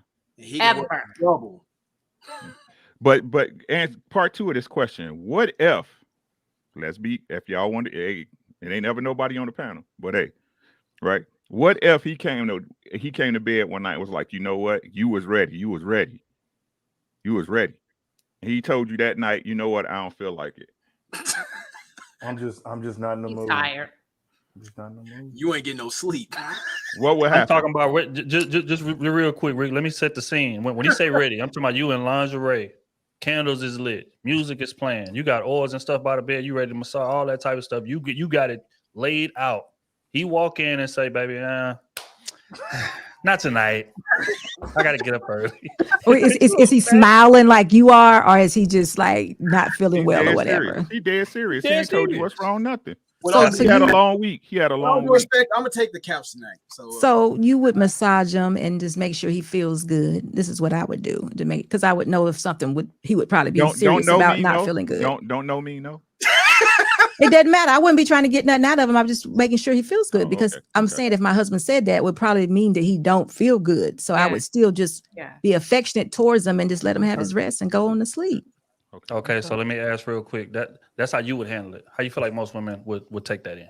He'd probably get upset. But see, I've been around my husband so long, and we've been empty nesters for so long. So we done ran around the house and did all, it's different. It's a little different. Hey, but okay. So again, we speak in consensus and generals, right? That's what we're doing, right? Yeah. So They would get upset. Okay. So how many times have you told your man, I got you tomorrow, not tonight. I'm tired. It's been a long day. And I done tricked them out of purees and crab legs and everything. Nope. I did. This is the thing. That's a difference that you must understand from men and women. Men biologically are like that. They're ready for whenever. But women, it's like a guitar. The guitar is there. It's willing there. You can touch. Hold on. You can touch it at any time. But the fact that you're just touching doesn't mean that you're actually bringing good notes, or you actually doing good thing. So you have to warm up. You have to get it. Like, you have to know how to play the guitar. It's your guitar, so you have to get it there. So, I'm not saying that you don't. I'm not saying this is every man. It's just an analogy that I'm using. This is a difference between men and women. Men are ready. Women have to get ready. I think men are willing to get women ready too. Do you don't think men are willing? And when we are ready? ready, hold on. And when we are ready, we have to take advantage of that. Don't move it. Don't move it. Don't move it. Don't move it. So is it fair to say that the way men and women look at sex is different? Yes. So is it fair to say that the way men and women look at communication is different? Yes. It is. We're totally different. I'm not saying that we're equal. But the goal is to move closer together, to meet in the middle. So we realize that ash rations don't work. What I'm saying. Starfish. Women are different in everything. Women are different until it's time to be different, right? You always say that we're different, we're not equals. So when it's time to be different, and this is what I'm saying, we are different. And you have to understand that that's a difference. We have to get ready. We're not, even like you've seen women, that's at the beginning. Probably when we're like into the man, like at the beginning, of the relationship, we're into him and we want it all the time. That's because we are actually going by the way he's treating us, the way he's talking to us. So, whatever is happening at the beginning of the relationship, that's what we're missing at the end from both sides. Because we're so willing at first as women, we're so willing at the beginning of the relationship. And then we're kind of like, taking our time, whatever. So the man is missing what was happening at the beginning. It's the same thing. So Ronan, you got to warm up the car. Of course. You got to warm up the car. They already told you. You got to warm up the car. SB, I get your point.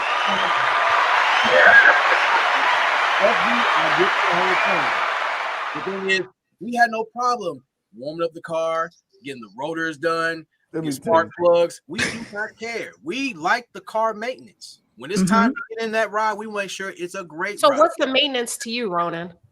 When you say we foreplay. Some of us are pleasers. No, she's saying that you got to get the oil changed. Sometimes they need new belts. Hmm? You might want to put some shiny, not shiny, Is- but you might put is some that new the- wheels on it. Is Might need some that new the same wheels. for you? Because he said warming up the car was foreplay. For women, that's not warming up the car. Look, the thing is, like, it goes into knowing your respective woman. Again, we talking about the communication. Some have like receiving acts of service. Some like gifts. Some like physical touch. Things of that nature. Some like their guy. Some like the Like dude. their they guy. with. Again, it's like if she went to her dude. But she still has a vagina that requires a method of operation of warming up, whether she likes her guy or not. It is self-start. It's crazy. It's crazy. That's why how. Sayada was trying to say, like, I if you touch your understand. penis, it goes I understand that, but it's They just false, think. They don't even have to because touch the it. They truth just is, no, think. but it's false, because if it's the guy you really gotta like, hear and this. Sayeda just said it in the beginning, right? You all over him. You do. It's wet on demand. Again, it's about you. It's not about him. No, right? it's what he's hold on, doing. hold on, It's the way hold he's on. talking No, to it's- us. No, I said it. Hold I on, said hold it. on, It's the way hold that he's on, talking hold to on. us. He said Right, it. right. Listen to what I'm saying, because you like him at that moment. Yeah. Because you feel him in that moment, right? This what I don't care, especially when, and this definitely ain't nobody on the panel from what I heard. But the stories we hear, right, when you was with the dude that you know you weren't supposed to be with, you was ready 3 a.m, you out on another date. It don't take him getting you wet. All you got to do is call you. Right. Matter of fact, since we talking about communication, he can call you like, bitch, what you doing? Get your naked ass over ain't here. nobody ain't. And I don't somebody know. get- I didn't say Yeah. you, Queen Sheba. I didn't say you. But the proof is in the pudding. There's plenty of people that can give you the story that a dude talk nice to a girl and he never get no place. She don't like him. It's nothing, right? Communication. I'm communicating you the right way, right? But the dude she like call her all out of her name, and it's go time. Hey, Rick. And sometimes they have a whole nother chick. All he got to do is show up. Here's my thing, right? Because again, this is why I feel like it's cap, man. And because, like, when it's the first initial stages of the situation, we talking about it's because of the things he was doing. It's certain dudes, like, we ain't gonna sit here and act like sex is reserved for once the relationship happens, right? A lot of times that man is getting sex before y'all even committed. Yep. So then he's being inconsistent. Don't get me wrong. Now, when y'all spend time, it's amazing time. Sure, I've literally given a scenario and put myself in it in terms of how things used to go. We'd be literally kicking it with these women and chopping it up and all of that. And you know what I'm saying? Like, she like, well, what are we doing? Baby, I'm not looking for nothing serious right now. But we're going to have a good time. We might go out to eat. We might kick it. We might do whatever the case may be. But it's going to be, when it's convenient for me too. Because right now I got a lot going on. I'm in school. I got, work. I got the job. I got, I'm trying to build this business. I'm doing whatever the case may be. So right now, I ain't ready for a relationship right now. That's just real. Most women not walking away from that. Most women are going to stay there in that situation if they really like the man. And in the process of them staying there, that sex is plentiful. That sex don't need no kickstart. That sex don't need no 20 minutes of warming up because it's snow outside. That sex is ready when I leave the club at 2 a.m. But And hey, are you up? why? And she answer the phone, sleepy talking. Yeah, I'm up. She really sleep for real. But you pull up over there and it's dripping like the Niagara Falls. You understand what I'm saying? And it's not a lot of effort being put in on that end. So if that's the case, in terms of this is what it takes to get you there, why isn't that what it took to get you there back then? Before I committed, before we was in a relationship, before I was doing all of these things that I'm doing for you, now that you my wife or that you my girl. Because I wasn't doing half the stuff I'm doing for you that I'm back then as I'm doing now. And the sex was more plentiful back then. So explain to me, if that's what's required, why wasn't it required then? It's about being your That's very true and good. authentic self. And you were being yourself. You were being honest. You were being honest about what you wanted, what your intentions were. Right. It's not even about being a husband at that time. It's about being the man that you were, being honest about your expectations, which may not have been favorable to the woman. And also manning up behind it. Get up. You up? Da, da, da, da. Whereas when you get married, hell, you won't even call her to say I'm running late. Instead of you keep that same energy. You up? I'm 5 minutes from the house. See, you see what I'm saying? I just use that. You won't even call to say, I'm running late. You can expect no, Trill. Hold on. She's right. She's right, because we got some communication problems. This young lady is telling you all, men, what the deficit is, why it feels more. Well, I don't know. Did you say it feels like a job to you, or why you? Diana said it. You didn't No, say I that. did not say that. I did Oh, not well, say Ricky that. said that you said that. I'm sorry. He interpreted that way. That's his fault because he said it That was the was receiver, it. right? Hey, I yep. am So it's my flipping it fault, to right? you. It's my Earlier fault, you right? said it was Okay, the my fault, receiver. right? You said Okay. it was the Okay. receiver. As long did misquote her. as you You agree with put what I'm yourself saying. in that position. You said As it long as earlier. you It was agree the with what I'm receiver. saying. As long as You you did agree not with what I'm say saying. that. You did not I say it. did But not say that. No, she she know what didn't. I'm talking about. She know what I'm talking about. But my point is that there is a deficit for some reason, and she's trying to communicate whatever it is that she feels it is right now. But I don't hear my men listening. So maybe she doesn't have it absolutely correct, but let's walk through it, because I'm sure that other people than herself may be feeling a little deficit, or the man might think that there's a deficit. So what is it? Sheba was on to something. Yeah. Y'all don't do that. We like a little risque. We don't always want a husband, just like you don't always want a wife. Sometimes you want your wife to do a little something, something, and act like a little something, something, and not be bored. We want the same thing. We want to be slammed on the bed, but don't hit my head too hard. I don't want to be any hard. But we want to be turn around, be quiet, kiss me, all of that good stuff. You know, bite my lip, put your hands right here. The hair. But we're married. I'm a married woman. I'm married. Hold on. I didn't say nothing derogatory. Keep going. I ain't even know. I ain't know Sheba. But I'm not lying. Hold on. She said you'll be choked a little bit. Really want to have this conversation. I don't think you a little men bit. really understand women and what women really like. But women have been conditioned to be quiet about their sexual desires, because you're going to be a hoe. You're not going to be wife-like. Not This today. ain't the old days. This ain't the old days. Not today, Sheba. I'm gonna use y'all excuse. This ain't the old days. Blood walks and all this stuff. Not today. Maybe I want to spank you too. I'm just kidding. I'm just kidding. I just want to make my point. Like I said in the beginning, right? Hey, Trill, my shit is circular because it's true. Kidding, y'all. Right? Because it's true. Saida just said herself. I'm the receiver. It's my fault I didn't get the message, right? Right. Didn't you say that earlier? That was the first question. I just want to make sure people heard that you said it, because at first you was talking about how communication it's on a person giving the message, not the person receiving it. No, that's not what I think. That's what you think, and I'm saying if that's what you think, then that's you. No, that's not what I believe. No. What you believe is what I just stated. What you said you believe is what I just stated, but then at the same point you just said, because I don't understand the message, it's my fault. So which one is it?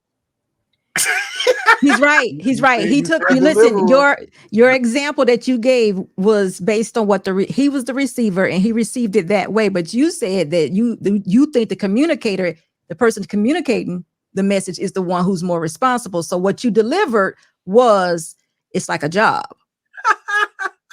So he got you on that one, girl. I also got him on that one.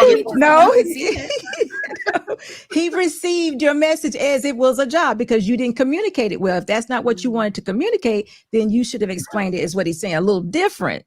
But makes sense. I wasn't careful with my words. I wasn't careful with my words, so it's my fault. But it's as my point. If he says that he's the receiver, same thing. He said that it was the receiver's responsibility. I can say the way that I want to, and he's supposed to get it. I took it. So we're both in the same place. I took it. It's a 50-50, just like when she was said it earlier. No, it's not. No, it's not. Okay, we got the 50-50, but what's the answer? We need to find out the answer, because he's exactly right and she was exactly right too. But I'm talking about within marriage. If he was hot and spicy and you loved him and he's the same guy, why are we feeling as though it's more of a chore 5 years down the road? Because that's the question. Responsibility and security and responsibility is boring. That's why. If we just want to be honest about it, it's boring. The thing that was great about sex with a new person was that it was with a new person. No, I don't think so. Say it again, Ricky, one more time. Responsibility and security is boring. Yeah, it's predictable. It's boring, and it's just like I said, I don't knock ladies. Y'all just are what y'all are. Just like the problem is that we understand y'all are what y'all are, but we are what we are too. You see what I'm saying? And that's the whole thing. And not y'all in particular. I'm talking about right now as in the Western world. We understand women are the way y'all are, and it's cool. We're willing to play the game. We still out here playing the game. Right. But the problem is that women don't want to acknowledge men for what they are. And that's an issue. That's an issue. You can't keep trying to make us something like that. It's just weird to me. Like, we supposed to be products for each other. Right. Right. Now, y'all can say what y'all really like. Right. But what y'all show y'all really like is two totally different things. And it's the same way y'all say to men, like, I don't ride with these men chasing these tricks because y'all say y'all want good girls, but no, you don't really. You see what I'm saying? I hold both sides accountable. But what I'm saying is that we got to learn to understand each other. That's the biggest problem. It ain't a communicating to each other and saying all these words and talking points. Understand the person that's in front of you. But we don't, nowadays, people don't even want to take the time to do that. Yeah. I don't think y'all understand women sexually and what a woman is willing to do. Thing is that You nasty. we understand y'all completely. Y'all nastier than any man could ever imagine. Oh, yeah. I understand that. We know that. Right? I understand that. Women, you take advantage of your wife. You take advantage of her. I said this on the show before. You do your wife like you do the chicks in the street. You slut her out. Religious. I understand it. And that's what's the problem with a lot of women is that they don't get the type of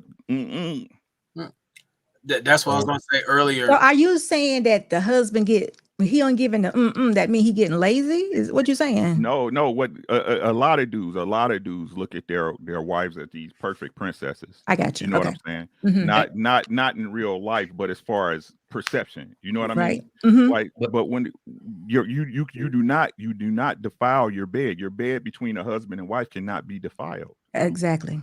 That's But what y'all also, don't Oh, wait a understand. minute. Program us Wait a to minute, be though. though, bro. You Because gotta go real. Yeah. Ricky, You know, I'm you not can't bring going that there third girl in now. No. Right. That's a I whole said lot. between Let's keep it between holy. a husband, right? Between a got you. marriage, between a husband and wife. That's what I'm saying, Yes. right? Got So I you. hear what y'all saying, but the thing is that why does it seem like the conversation is always one way? Right. You see what I'm saying? The conversation is always one way. This conversation, the way it started, when Trill brought it up, hey, sex. Hey, you want it 3 times like it's a chore. Is it a chore? Don't y'all like sex too? Like, But it's you crazy. corrected that. I understand, Queen Sheba. Give me a second, sis. It's like, but isn't it weird how like women can have these conversations about being sexually liberated and not understand it, but when it comes to your very husband, the man that supports you and takes care of you in damn near every way he can, it's a job and an assignment to do it. Right? But don't you think you're talking about two different women? Yeah. I'm talking about who it applies to. But the fact is, again, is that we can't sit up there and not acknowledge it when we know it's plenty of people that's going through the same stuff. Just like y'all said to me a couple of weeks ago about the abuse stuff. The truth of the matter is that we understand people go through it. Right. And there's too many conversations on the internet, on the YouTube, since everyone can want to keep using this as the litmus of women saying that, oh, for me to be with my man, he got to do this and that and this and this and that. What's wrong with that though? Oh, hold on, please. Right. But should we as men, right? When we say, hey, I paid the mortgage, give me some head, right? Hey, I made sure the grass is cut, I need some ass, right? Such and such, woo woo. Right? Because to be honest, that's what it seems like. People don't want to say it, but that's what it seems like. Right? Because not you, because you're a married lady. Congratulations. Married lady, congratulations. Sarah, my girl. You know what I'm saying? Knocking it in. You know what I'm saying? But the truth is that when we see these conversations as a whole, right? When it comes to a woman and somebody getting sexual access to her, it's always a price to be paid. Even though I'm paying the price every day. Yeah. Your husband paying the price every day. So why is it such a duty when you say you like dudes? You're a heterosexual woman, correct? Or is it just that you didn't marry a dude that you were sexually attracted to, right? Because then that would take us into the conversation of you just using a man just cause. I'm not following you. I'm completely lost. Like I think Cool. I'm not. At first, I was following you, but I'm not sure where we're going. This is what he's saying. He's basically saying, like, when we get to talking about sex or things that benefit a man, there's always a litmus test. Like, these things have to be done. It's in terms of the like warming up the car example, right? These things have to be done. But when it comes to things the things that benefit a woman, men don't have a litmus test in terms of like once we end the relationship. Men have a litmus test before we get there. Like you ain't getting the ring unless blah blah blah blah blah. But once we end the relationship, in terms of things that benefit y'all, like that trip we going on, or that, you know, us taking you out, going to this fancy ass restaurant and things of that nature, men don't require, you know what? If you want me to take you to that restaurant, I need a massage. I need, you know, my foot rub when I walk in the crib. I need some head. I need this. I need that. And then I'll book that trip. You got to warm the car up first before you a trip. No, whoa. Mm-hmm. Even though I'm going on the trip and I'm be enjoying myself too, but there's a litmus test involved for things for what men see as benefit. And with y'all, it's not the case. That's what he's saying. And that right there is a problem, because if we in this relationship and we both doing what it is that we supposed to be doing every day, why do we get a litmus test for things that we find value in and y'all don't? That's what he's asking. Well, it's because women, our sexual desires is tied into, it's emotional for us. And for you all, it's more like a release or a maintenance, I should say. So there's no requirement there. When you're talking about emotions, it's just, it is what it is. It's an emotional thing. Women get a whole lot more out of it, I would say. For you all, it's really just a release. Yeah. And that's why for a woman, the issue is that there has to be some consistency with that. Because it seems to be only I can't remember what you said, like an emotional buildup and things of these natures are required once you're in a relationship, once you're in a long-term relationship. But during that courting stage, like I said, 20 minutes a woman to call was not required. Commitment was not required. Going on these fancy dates, massages, flowers, roses, these things all the time, that was not required. The sex was happening 5, 6, 7 times a week sometimes before we even got into the relationship. So because the emotion was there. The emotion was still there. But again, if what y'all say y'all require from men to get it is true, why was it there then when I wasn't giving you those things in comparison to us being in this marriage now, and I didn't give you everything that you asked for, the ring, the consideration, the financial security, the infrastructure that we living under, all of these things that you said that you wanted in a man.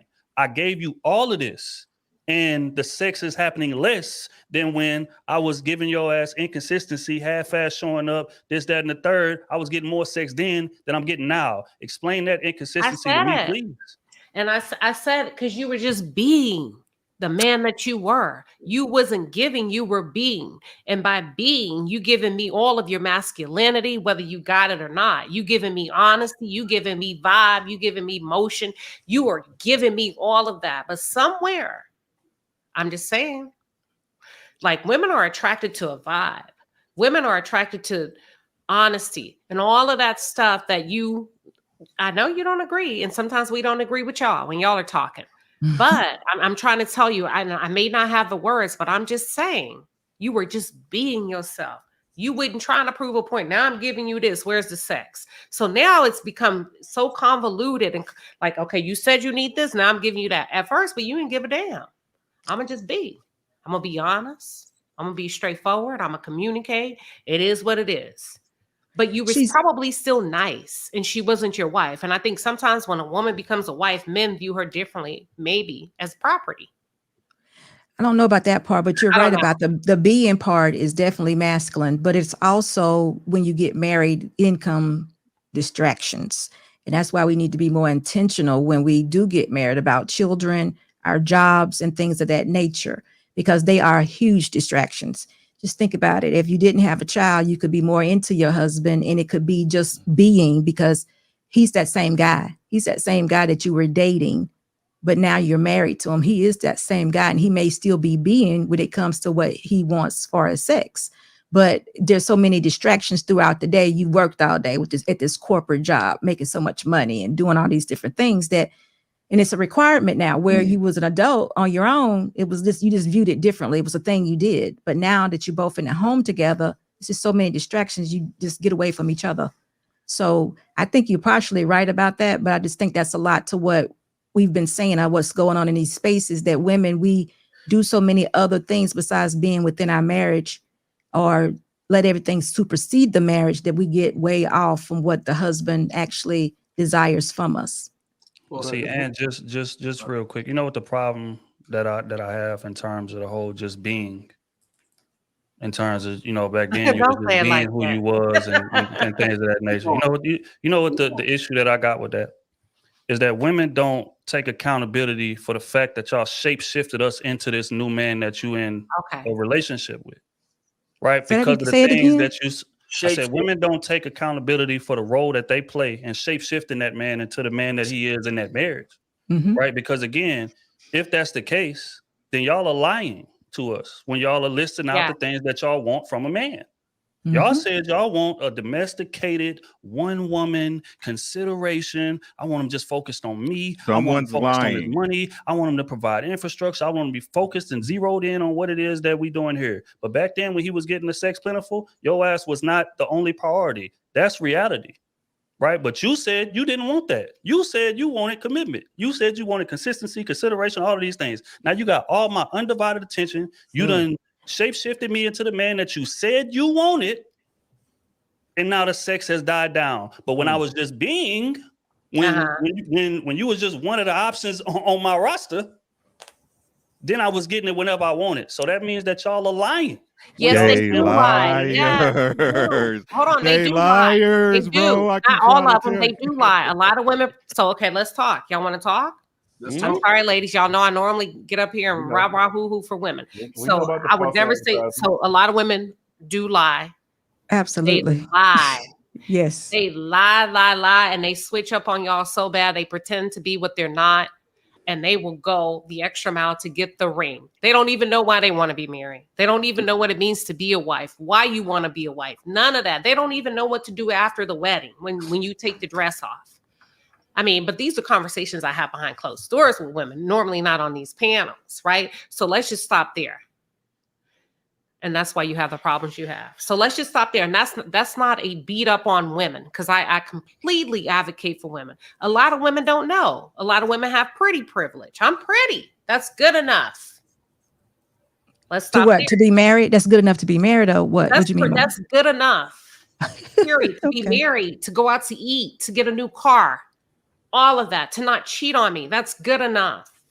Okay. And then the start price. to add on all of the other things. And y'all know I never come out at women like this, but these are things that I say behind the scenes in my sisterhood and in my girl stuff when we talk about, and it's the real truth.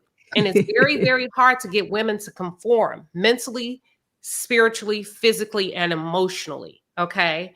But also men, if it's not working, tell her. You told me if I did A, you got it, but listen, that's where that gentleness come in. Don't come in, because that's gonna make her freeze up. Have a genuine conversation with her. And if you really want to be player about it, pour a glass of wine if she like wine. Be cooking. Hold on, be cooking some liver and onion. She gonna be like, pour a glass of wine. Let her sit down, let her take a shower, run her bath water. Hey, babe, I done bought you flowers for 6 weeks in a row. Keep working. Keep working. I done bought you flowers for 6 weeks. No, I know what to say and do. I just don't do it publicly. I bought you flowers. I've been raised around men all my life. 6 weeks in a row. Man, y'all better know what a wife look like. Y'all better put them to the test. Y'all need to know what a wife look like. But this is the what I want sex to add. life is still the same. This I It's took you to a day game. 48. I did this. We just got back from Cancun. You didn't initiate everything. You had a headache. We have a problem. Mm-mm. And I can't promise you I can continue this for too much time, and leave it at that. Don't say you're going to get a divorce and just leave it like that. I love you, but I cannot promise you that this will be good enough for me, and just stop. Well, And don't say another word, and watch how things change. Hey, hold on, real quick, Ron, before you go. Queen, welcome to the dark side, man. We finally got it. We finally got it. We finally got it. She got her. We got her. Go ahead, Ron. Tell the men what to look for. Tell them. Yeah, and Queen Sheba, congratulations. We'll have your indoctrination papers in the mail. Just make us sign them. Make us sign them, y'all. Make us sign them. I definitely said this. What you've seen right here is what relationship time card fraud looks like. When you got people who put up this front, this is what I'm cool with. I wasn't giving you everything that you would ask for, and you would just give me everything hand and fist. And then when you stand at the altar, you lie to everybody, including yourself. Now we're supposed to sit there and stomach that. That, again, it's like on both parties, that is not fair. Sex is communication. we all communicate many different ways, but if you're going to make a promise like that, even relationship or even beyond, y'all have to stay at the altar and be honest with yourselves and each other. Stop capping in front of the altar. Some people are married to the ceremony and not to the commitment. That's the problem out here. Because if thing is, like, if as a guy, if I have a relationship with you, I had a relationship with that hoe too. You're supposed to be free to be who you are. You're not supposed to go in here and be shameful and tiptoe around each other, things like that. Just like you said, like SB, y'all been empty nesting and running around wild and free and being your own selves. That's what we're supposed to be. It shouldn't be, I had to put in a 2 weeks request like PTO. That's not how it's supposed to work. It's like, if I'm there with you, that's what keeps a house happy, where we able to communicate with each other. If you got guys busting their ass to take care of house, home, you know, and they have a level of esteem right there, when they come home, that's what he comes home to. He wants to separate himself from the world. Same thing with a woman, that protection and all that. Sometimes you got to bleed his brakes. That's all a guy asks for. He shouldn't have to put in a request for it. It's just like, you pounce on that guy, cool. I was about to say sometimes too, like, but also what I don't get, aren't y'all attracted to y'all's partners? Like, I mean, come on, man. At the end of the day, I think that's the difference between men and women. Like, we are physically attracted to y'all, so y'all can touch us on our thigh. Y'all could, it don't matter what y'all doing. Y'all can rub us on our back. Y'all can touch our pinky toe. It don't matter. We're gonna get turned on. You don't have to do any of that, but we're gonna want you because it's you. Yes. So that's why I think we're trying to find the disconnect, because it's like a lot of times you have to, like I was saying, warm up the engine and all this stuff. And it's like, but do you really like me like you say you do? Because on my end, it don't matter when we do it. I'm always ready for you because it's you. But on the other end, I gotta earn that.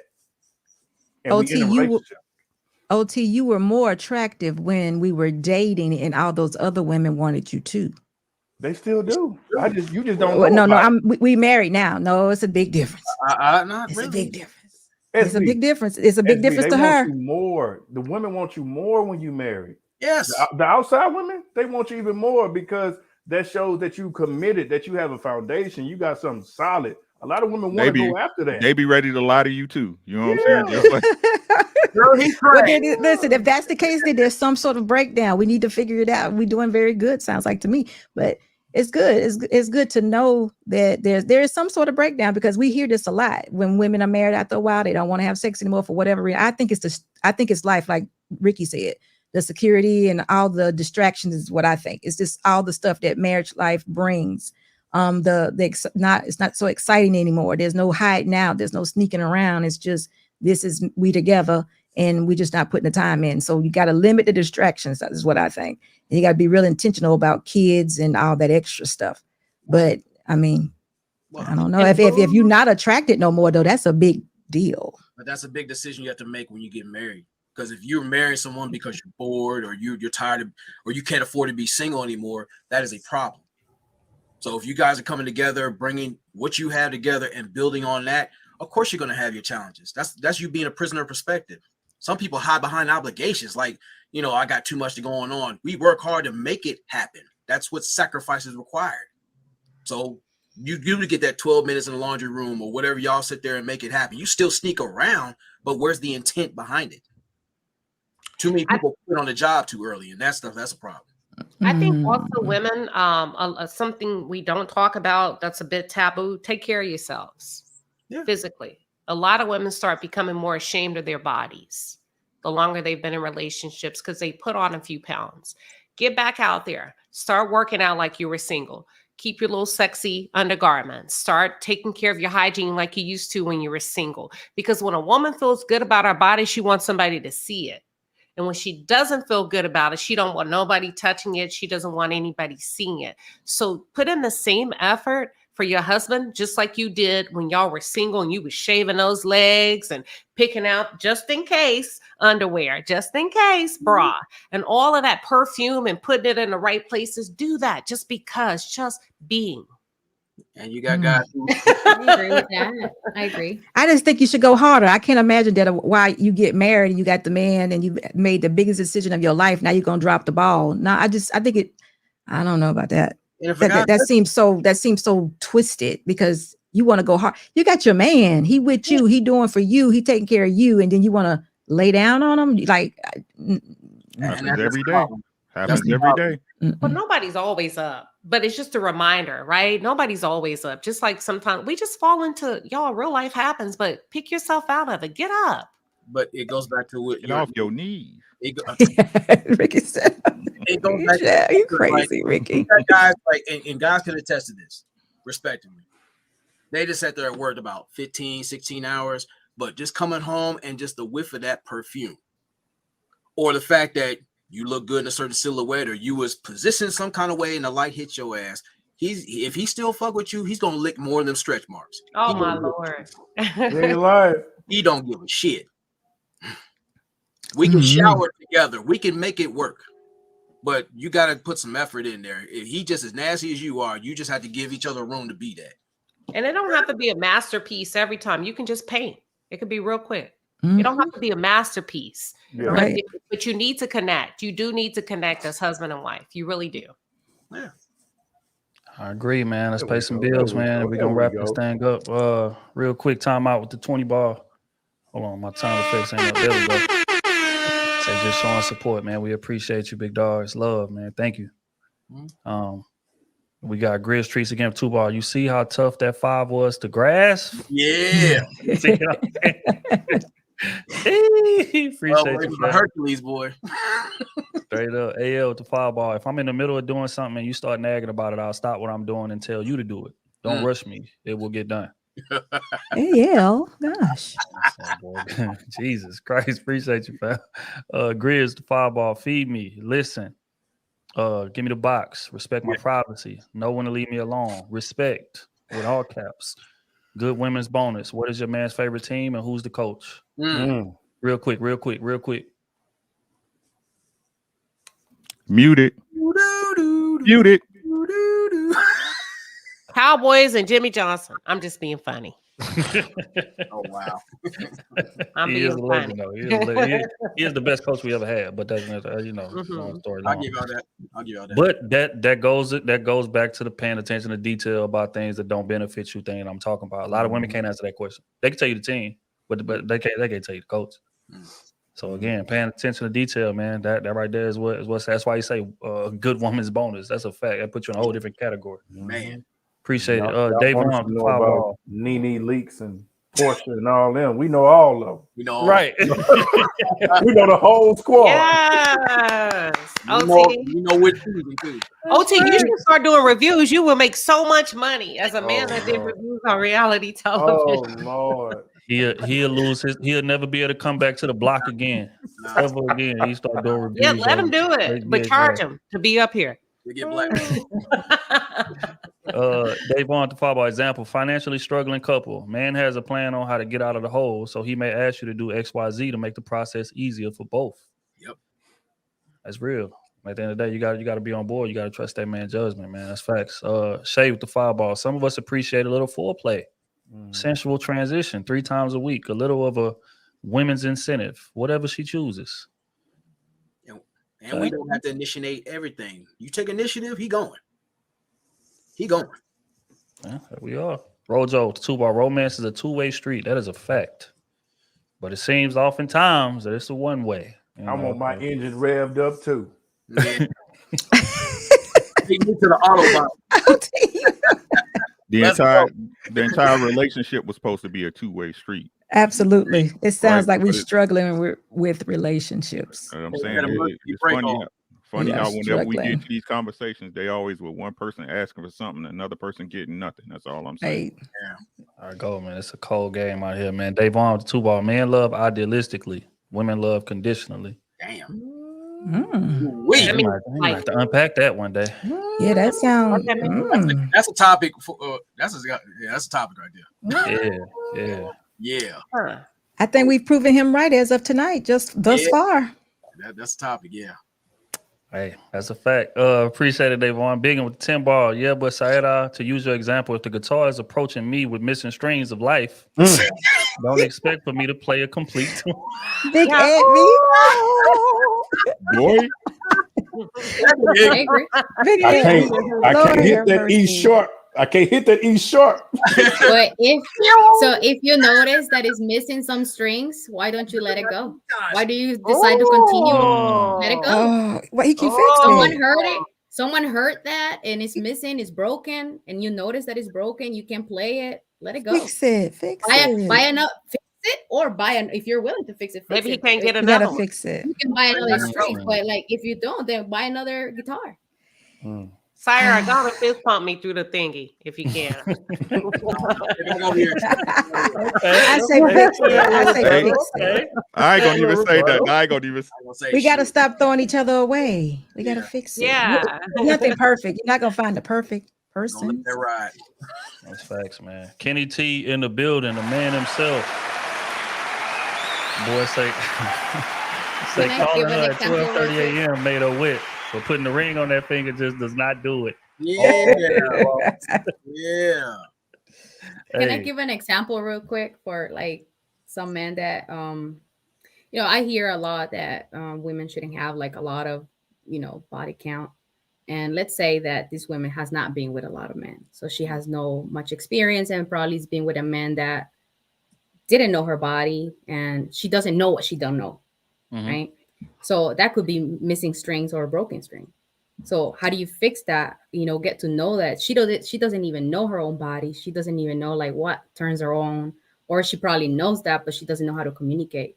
So those things happen. Like a lot of women are just promiscuous and they're just going after men, trying to find something that they don't get out of many men, like because they don't know their body. I don't know if I'm making sense. Like No, I can give you an example. There was an ex who wasn't experienced a lot, so not only did we do some research as far as books, I took her to adult bookstores. So she was singing a different tune after she learned about herself. So you have to make it comfortable for her to like be free on who she is and what she likes, and then go from there. Yeah, definitely Or some women communicate that, but just submit though. Just submit. Right. Submit to Or some whatever it women that is he wants to do. a lot of women also get used to like the equipment, like toys. And then once they are with their men, they don't know how to transition to that, And I'm not saying they probably haven't been with a lot of men, but they just get used to that. And they don't know how to transition to that. They don't know how to communicate, It happens. You gotta save that stuff for marriage. You can't. A man can't compete with a toy. Been around the world and yeah. No, we ain't doing that today. Can't compete. A man can't compete with that. You have to save that. That's a little traveling. That's like save that for marriage. Save it for marriage. Yeah. I would say this. Just say, it's going by SB's point as far as marriage. You get that person comfortable with themselves. No. Learn. Yeah, you Somebody said bring your electric toothbrush to bed. No, but I think it's like you get them comfortable learning themselves, and you encourage them to see how they respond to certain things. Then you take it step by step, and then when they get comfortable, sometimes they take initiative, and you go from there. Reassurance, because it's new territory for most people. You don't micromanage that situation. So. BJ Tight 98 with the fireball. Ladies, just starfish and be done with it. No, it's over with. They don't get it. You starfish, I'm going to Keisha. Hey, I'm throwing you back in the ocean. No. Hell no. Starfishing is Brother, you gonna eat every piece of fish you catch. Stop playing. I don't eat everything in there. Some girl, put on another hat. Some fish ain't fresh. Some fish ain't fresh. Let her know. Hey, I don't eat every fish because some fish don't come fresh. Hey, Shay with the fireball. Truth is, if women receive the big O as frequent as men won't, we would be all aboard. So apparently, women not getting pleased by their man, and that may speak to the hesitancy. Yeah, they don't speak up on on to accommodate. They don't speak up on it. You need to talk to your mechanic. That hurts their ego.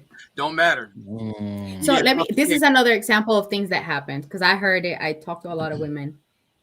So it's hilarious. So let's say that let's say that you get married with a man, like you love him, you appreciate everything about him. He's a provider. He's perfect. Okay. Nobody's perfect, right? Here we go. He's perfect. But sex is not that good. Why? Now it's a sacrifice for her. Now it's a sacrifice, and you cannot have it all, right? You always say you cannot have it all. You cannot have it all. Communication. You teach even him. if you communicate that. No, if you communicate with a man, he'll in the right style. And a lot of times you got to use physical, move his hand, Yeah, you got to show move us your body sometimes. against Guide us. his, You I gotta agree. guide us through it. whisper something in his ear. Like a wife knows that. Mhm. That's all I'm gonna say to keep it Agree. like sophisticated and conservative. You can teach him and he can teach you, because And, like, a lot of times you may not be what you think we are, Yeah. right? You may notice him put his foot up a certain way. You be like, what the fuck was that? shit, that's something else. Wait a minute. Nigga, old crazy Lil. Wait a minute. Is you cheating on me? I'm No, just kidding. But you get what I'm saying. Like, don't underestimate each other, because you might get embarrassed. That's all I can say. That's why you guys make it a point not to miss the orientation. You gotta And be talk to each other. Wait a minute. What's orientation? The thing is, some people are sexually they need sexual alignment. We gotta see where you're at as far as your sexual parameters. So when it comes to sex, some people are not used to certain things. So like, look, you gotta groom them a little bit. Like, hey, I know you're not used to being hung upside down or doing this, that, and the third, but let's get you on point. And then when you're comfortable doing your thing, y'all do your thing. Or some chicks come naturally with that throat therapy. And So you definitely saving this to after marriage, right? Because if you said that to a young lady before, she probably run away, upside down, hanging upside down. Well, I mean, Run auditions away. are- She gonna be Trying trying to to run to you. I mean, but we some trying people, to come up to your job. Right. I mean, We you bottle trying to pop. hide every day. So I mean, That's facts. Lord. but I'm Real trying. quick. I'm trying. Dave on two ball said the emotion wasn't there. It was the excitement back in the day in terms of when the man was getting more sex. I agree. The excitement played a role for Excitement. sure. Okay. People fall in a routine and that excitement go away. Rojo, two ball F around and get stressed out. Sea creatures. Hey, that's starfish. That's starfish. It ain't it, gang. I ain't gonna lie to you. That is terrible. Yeah. BJ typed football. If you don't require me to be into it and still gotta give it, you getting starfish. No. See, and that right there Lazy. gets Tanya called. Right there. Right there. I want you to pay close Like attention a to that. regular starfish or starfish like that? No, the Either regular laid out. Either way. Hell no. Is No. that what a starfish is? No. You just laying there. You just laying laying down, there. not doing nothing. Doing that, Hell Tanya no. coming off the dresser with a 5-star frog splash. So she doing her. Like Hey. I Oh my call it. God. Y'all Like are I call it. hilarious. It's that here nigga damn coochie. That's what it is. We don't want that. Yeah. Yeah. Charity ass. I don't know charity. Hell no. No. This I was need some excitement and enthusiasm. in what you give me. Enthusiasm. That's Yeah. real rap. Big Mel, 20 ball. Boy, shot out here late. I've been watching the games. Welcome, bro. Boy, always showing love. Appreciate you, big dog. Kenny T, just being hashtag. Don't get those hoodies, y'all. Just being. No. Oh Put your- my Put God. your girl in a hucklebutt. See what happens. Lord, I think you should. You guys should still do the call in at 3 a.m. Just be in another room in the house. Yeah. Keep that up and just see what happens. Let's She see. wearing that sundress. Hey, I Big said Mel, 3 o'clock in the morning. with the 50 ball. You can continue to send him the news or like something visual. Don't do throughout that. the day. Don't do that. He might lose his phone or something. Don't do that. No, but hold on. How is it that y'all lost the touch where y'all want something, y'all sit there and put your ass on a dude's pelvis when he's trying to sleep? Whatever happened to that? That still happen, huh? What? I'm just some of y'all cut that That shit was out. the good old days. What you mean good old days? How about today? How about 2 days? Nigga, hilarious. You say to my arch nemesis. That means we're opposite, right? Yeah. Mhm. I looked that up. That means we were so close, but we had to separate. I Googled that shit when I saw it come through the chat. Is that what that means? But thank you for the $50. I think so. Yes. What does Yeah, that mean? Because y'all laughing. What does that really mean? Or I mean, arch it's like nemesis is the enemy. like a rival, It's man. It's like a the rival. enemy, yeah. Oh, like- he loves it's like- me. He It's loves like, me. it's like Batman and Joker. Right. Those are Okay. all Oh, enemies. Superman, Lex gotcha. Luthor, right. Gotcha. Superman, Lex Luthor, right. Thank But you, yeah. Ricky, because Batman won. Ricky named me Batman, so bye. Nowadays, like Megatron and Starscream. That's what it Oh, that mercy, man. Appreciate you, bro. Yeah. Kevin King, the football. I'm here because of SB, but I love the streaming panelists. Keep up the good work. I appreciate you, bro. Tapping in with us, man. Elijah, the football. Man can only deal with being rejected for so long. That's not something that most women can't even fathom. Sleazeball Tech. Salute to Sleazeball. Sleazeball in the building. That's love, man. Appreciate you, the dog. Please University is now becoming a community college. You can transfer your credits and everything. That's and they are accredited. definitely accredited, man. We aim to please. I ain't gonna hold you. Dave Arm too. While my homies call Starfish the warm regular. Okay, that's a must be a man joke because I don't know what that means. I want mine scrambled. I need Hey, that. man. That's why I say. Ronan, I think you are just done fell off the cliff. What's a warm regular? Regular. This means it's like it means there's nothing spectacular. Stuff is like you just land there and like here. Like I don't really want to do this, but here is that. It's just regular degular. It's nothing special involved. You ain't did no tricks. You ain't arched it like we needed arched. You ain't hung from that ceiling fan like we needed hung from. So you like want her to do the crybaby. You ever seen a starfish on the beach? It's just literally like just yeah. Google. Hold on. Let me see if I can go. Yeah. Google starfish, and you're gonna understand. It's like through a pop tart on your plate, like here. And just have to push. Yeah, that is horrible, man. But again, like a lot of dudes deal with that within their relationship because like the woman just not into it. She don't feel like it. But it's like, okay, we married or we were in a relationship, so I'm gonna just give it to you here. It's that. And some men to take that. I'm just like, I'm cool, gang. Like if you ain't into it, I'm good. Nope.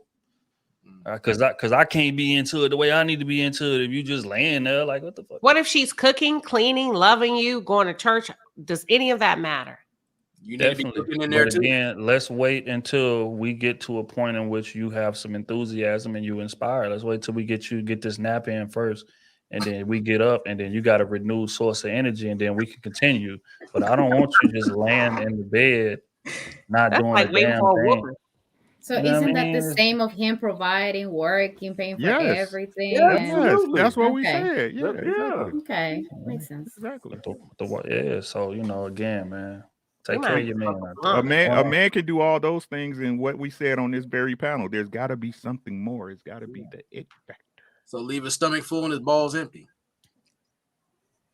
Look at SB face. Rode it off the cliff. That is true. Hilarious. Oh my God. Just being. She's just being. Hey, we're playing with the fireball. Don't do anything at the start of the relationship that cannot be maintained. A wise man once said that, man. I think he had a beard and a red hat on. Santa Claus? Like earrings and stuff. Nah, it wasn't Santa. He was a darker tone. But yeah, wise man nonetheless. Who knows? But it's a great quote, man. Appreciate you, big dog. All that matters is that a man said it. That's all. Right. That's all that matters. I'm with you, Vicky. All that matters. But yeah, on that note, man, we're gonna wrap this thing up. I appreciate everybody for pulling up, man. Crusader Nation was deep in the building tonight, as always. Thank everybody for the donations, man. Thank everybody for your time. Coming in and kicking it with us, bro. Like it's always a pleasure. Hold on, real quick, BJ Tight say nah, don't want to take the starfish. Oh, men don't want to take the starfish, but feel like a warmed engine isn't necessary. No. They'll take it like the Last Supper. Yes, they will. Jesus Christ, we can't win, man. We can't win out here. You don't want to crack the windshield. Hey, look, that's just as peely as candy corn. No shit. On Halloween, so you get the candy corn in your basket for Halloween. You're ready to throw. But she did make a good point. She made a good point because she's listening to the conversation. If you really think about that super chat, because y'all were saying, I don't need to warm that engine up, but then you don't want to warm starfish to warm you up. But why does it require me? Why does it require me? You see what I'm saying? Like this, and look, I hear what y'all saying. I need y'all to just because I me personally, I believe like y'all feel like I don't acknowledge what y'all saying. I acknowledge what y'all saying, right? But what I'm saying is that every case shouldn't be that it requires me to start you up. Every occasion shouldn't be that it requires me to start you up. You're supposed to like me. With that, I agree. Every I definitely occasion. agree. We agree with you, Ricky. We agree. Totally, we agree and understand. We If do. you love that man, wake him up, sit on his face. Do that. No, who said that? Rona, you out there wilding out in these streets in America. I'm being honest. Put it on me. What could it hurt? I'll say yes. Start his day off right. Send him off to work happy. Because dude go to work. Yeah, I'm gonna have a great day today. Okay,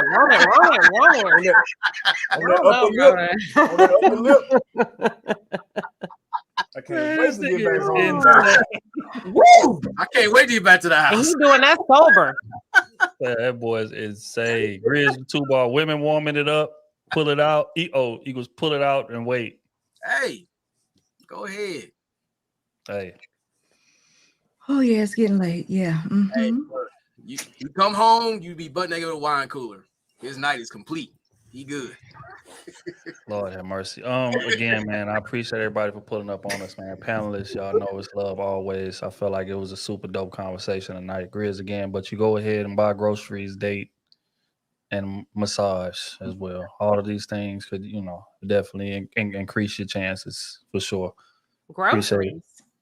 Groceries. Yeah, buying the groceries, going on dates, massages, things of that nature. Basically warming up the engine like y'all talking about. Young No. Groceries. Explain the groceries. Y'all buying women groceries? They don't I got you. You ever seen Dead Presidents? The movie Dead Presidents? Yeah, a little bit of it. Right. Yeah. Remember when Cuddy was in the hallway when Ant was coming home? He was like, "Young blood, look at you, bringing home the groceries." Oh, I remember. Love when you bring home the groceries, make you feel like a man. No. You know what? I came by and I laid a little money on Sarah in the bed. Right. What? Now that you back home, you need a little money. Don't go you come talk to me. I'll float you. What he say? He told you the same. He told Cuddy the same thing your husband told that lawn man. Keep your shit. It's fact. Stay the fuck away from my family. That's what he did. Right. That's the groceries, right?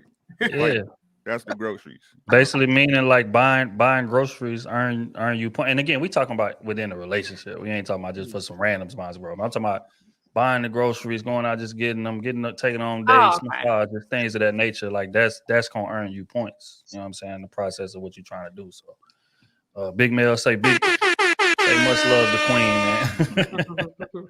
Appreciate you, fam. Hold on, it was one more. No taste with the 2 ball. Ricky Man are refusing to communicate. And there we are. All right, man. I think that's all of them. I ain't gonna hold y'all too much longer, man. Thank everybody for pulling up. Again, panelists, y'all already know it's love, man. Housekeeping, all merch is available, crewseason.com. We're gonna be back at this thing live streaming on Friday, Q&A. So y'all know what time that is. Bring up the questions. Y'all want to come up and ask them, you know what I'm saying? Salute to everybody that was tapped in on Instagram earlier. Instagram was busting earlier. It was at least about 400 something in there, man. So y'all was, we had the questions rolling. So I want to turn YouTube into something similar like that. So need all y'all to pull up, kick it with us. And then also the sale is gonna be live Friday. Yeah. Like I say, I'm not announcing the details of it, but the sale will be live on Friday. Oh, you're gonna announce it. Yeah.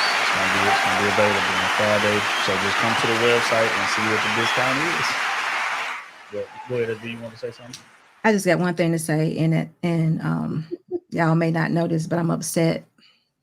I'm feeling bad because Franklin is homeless. I know.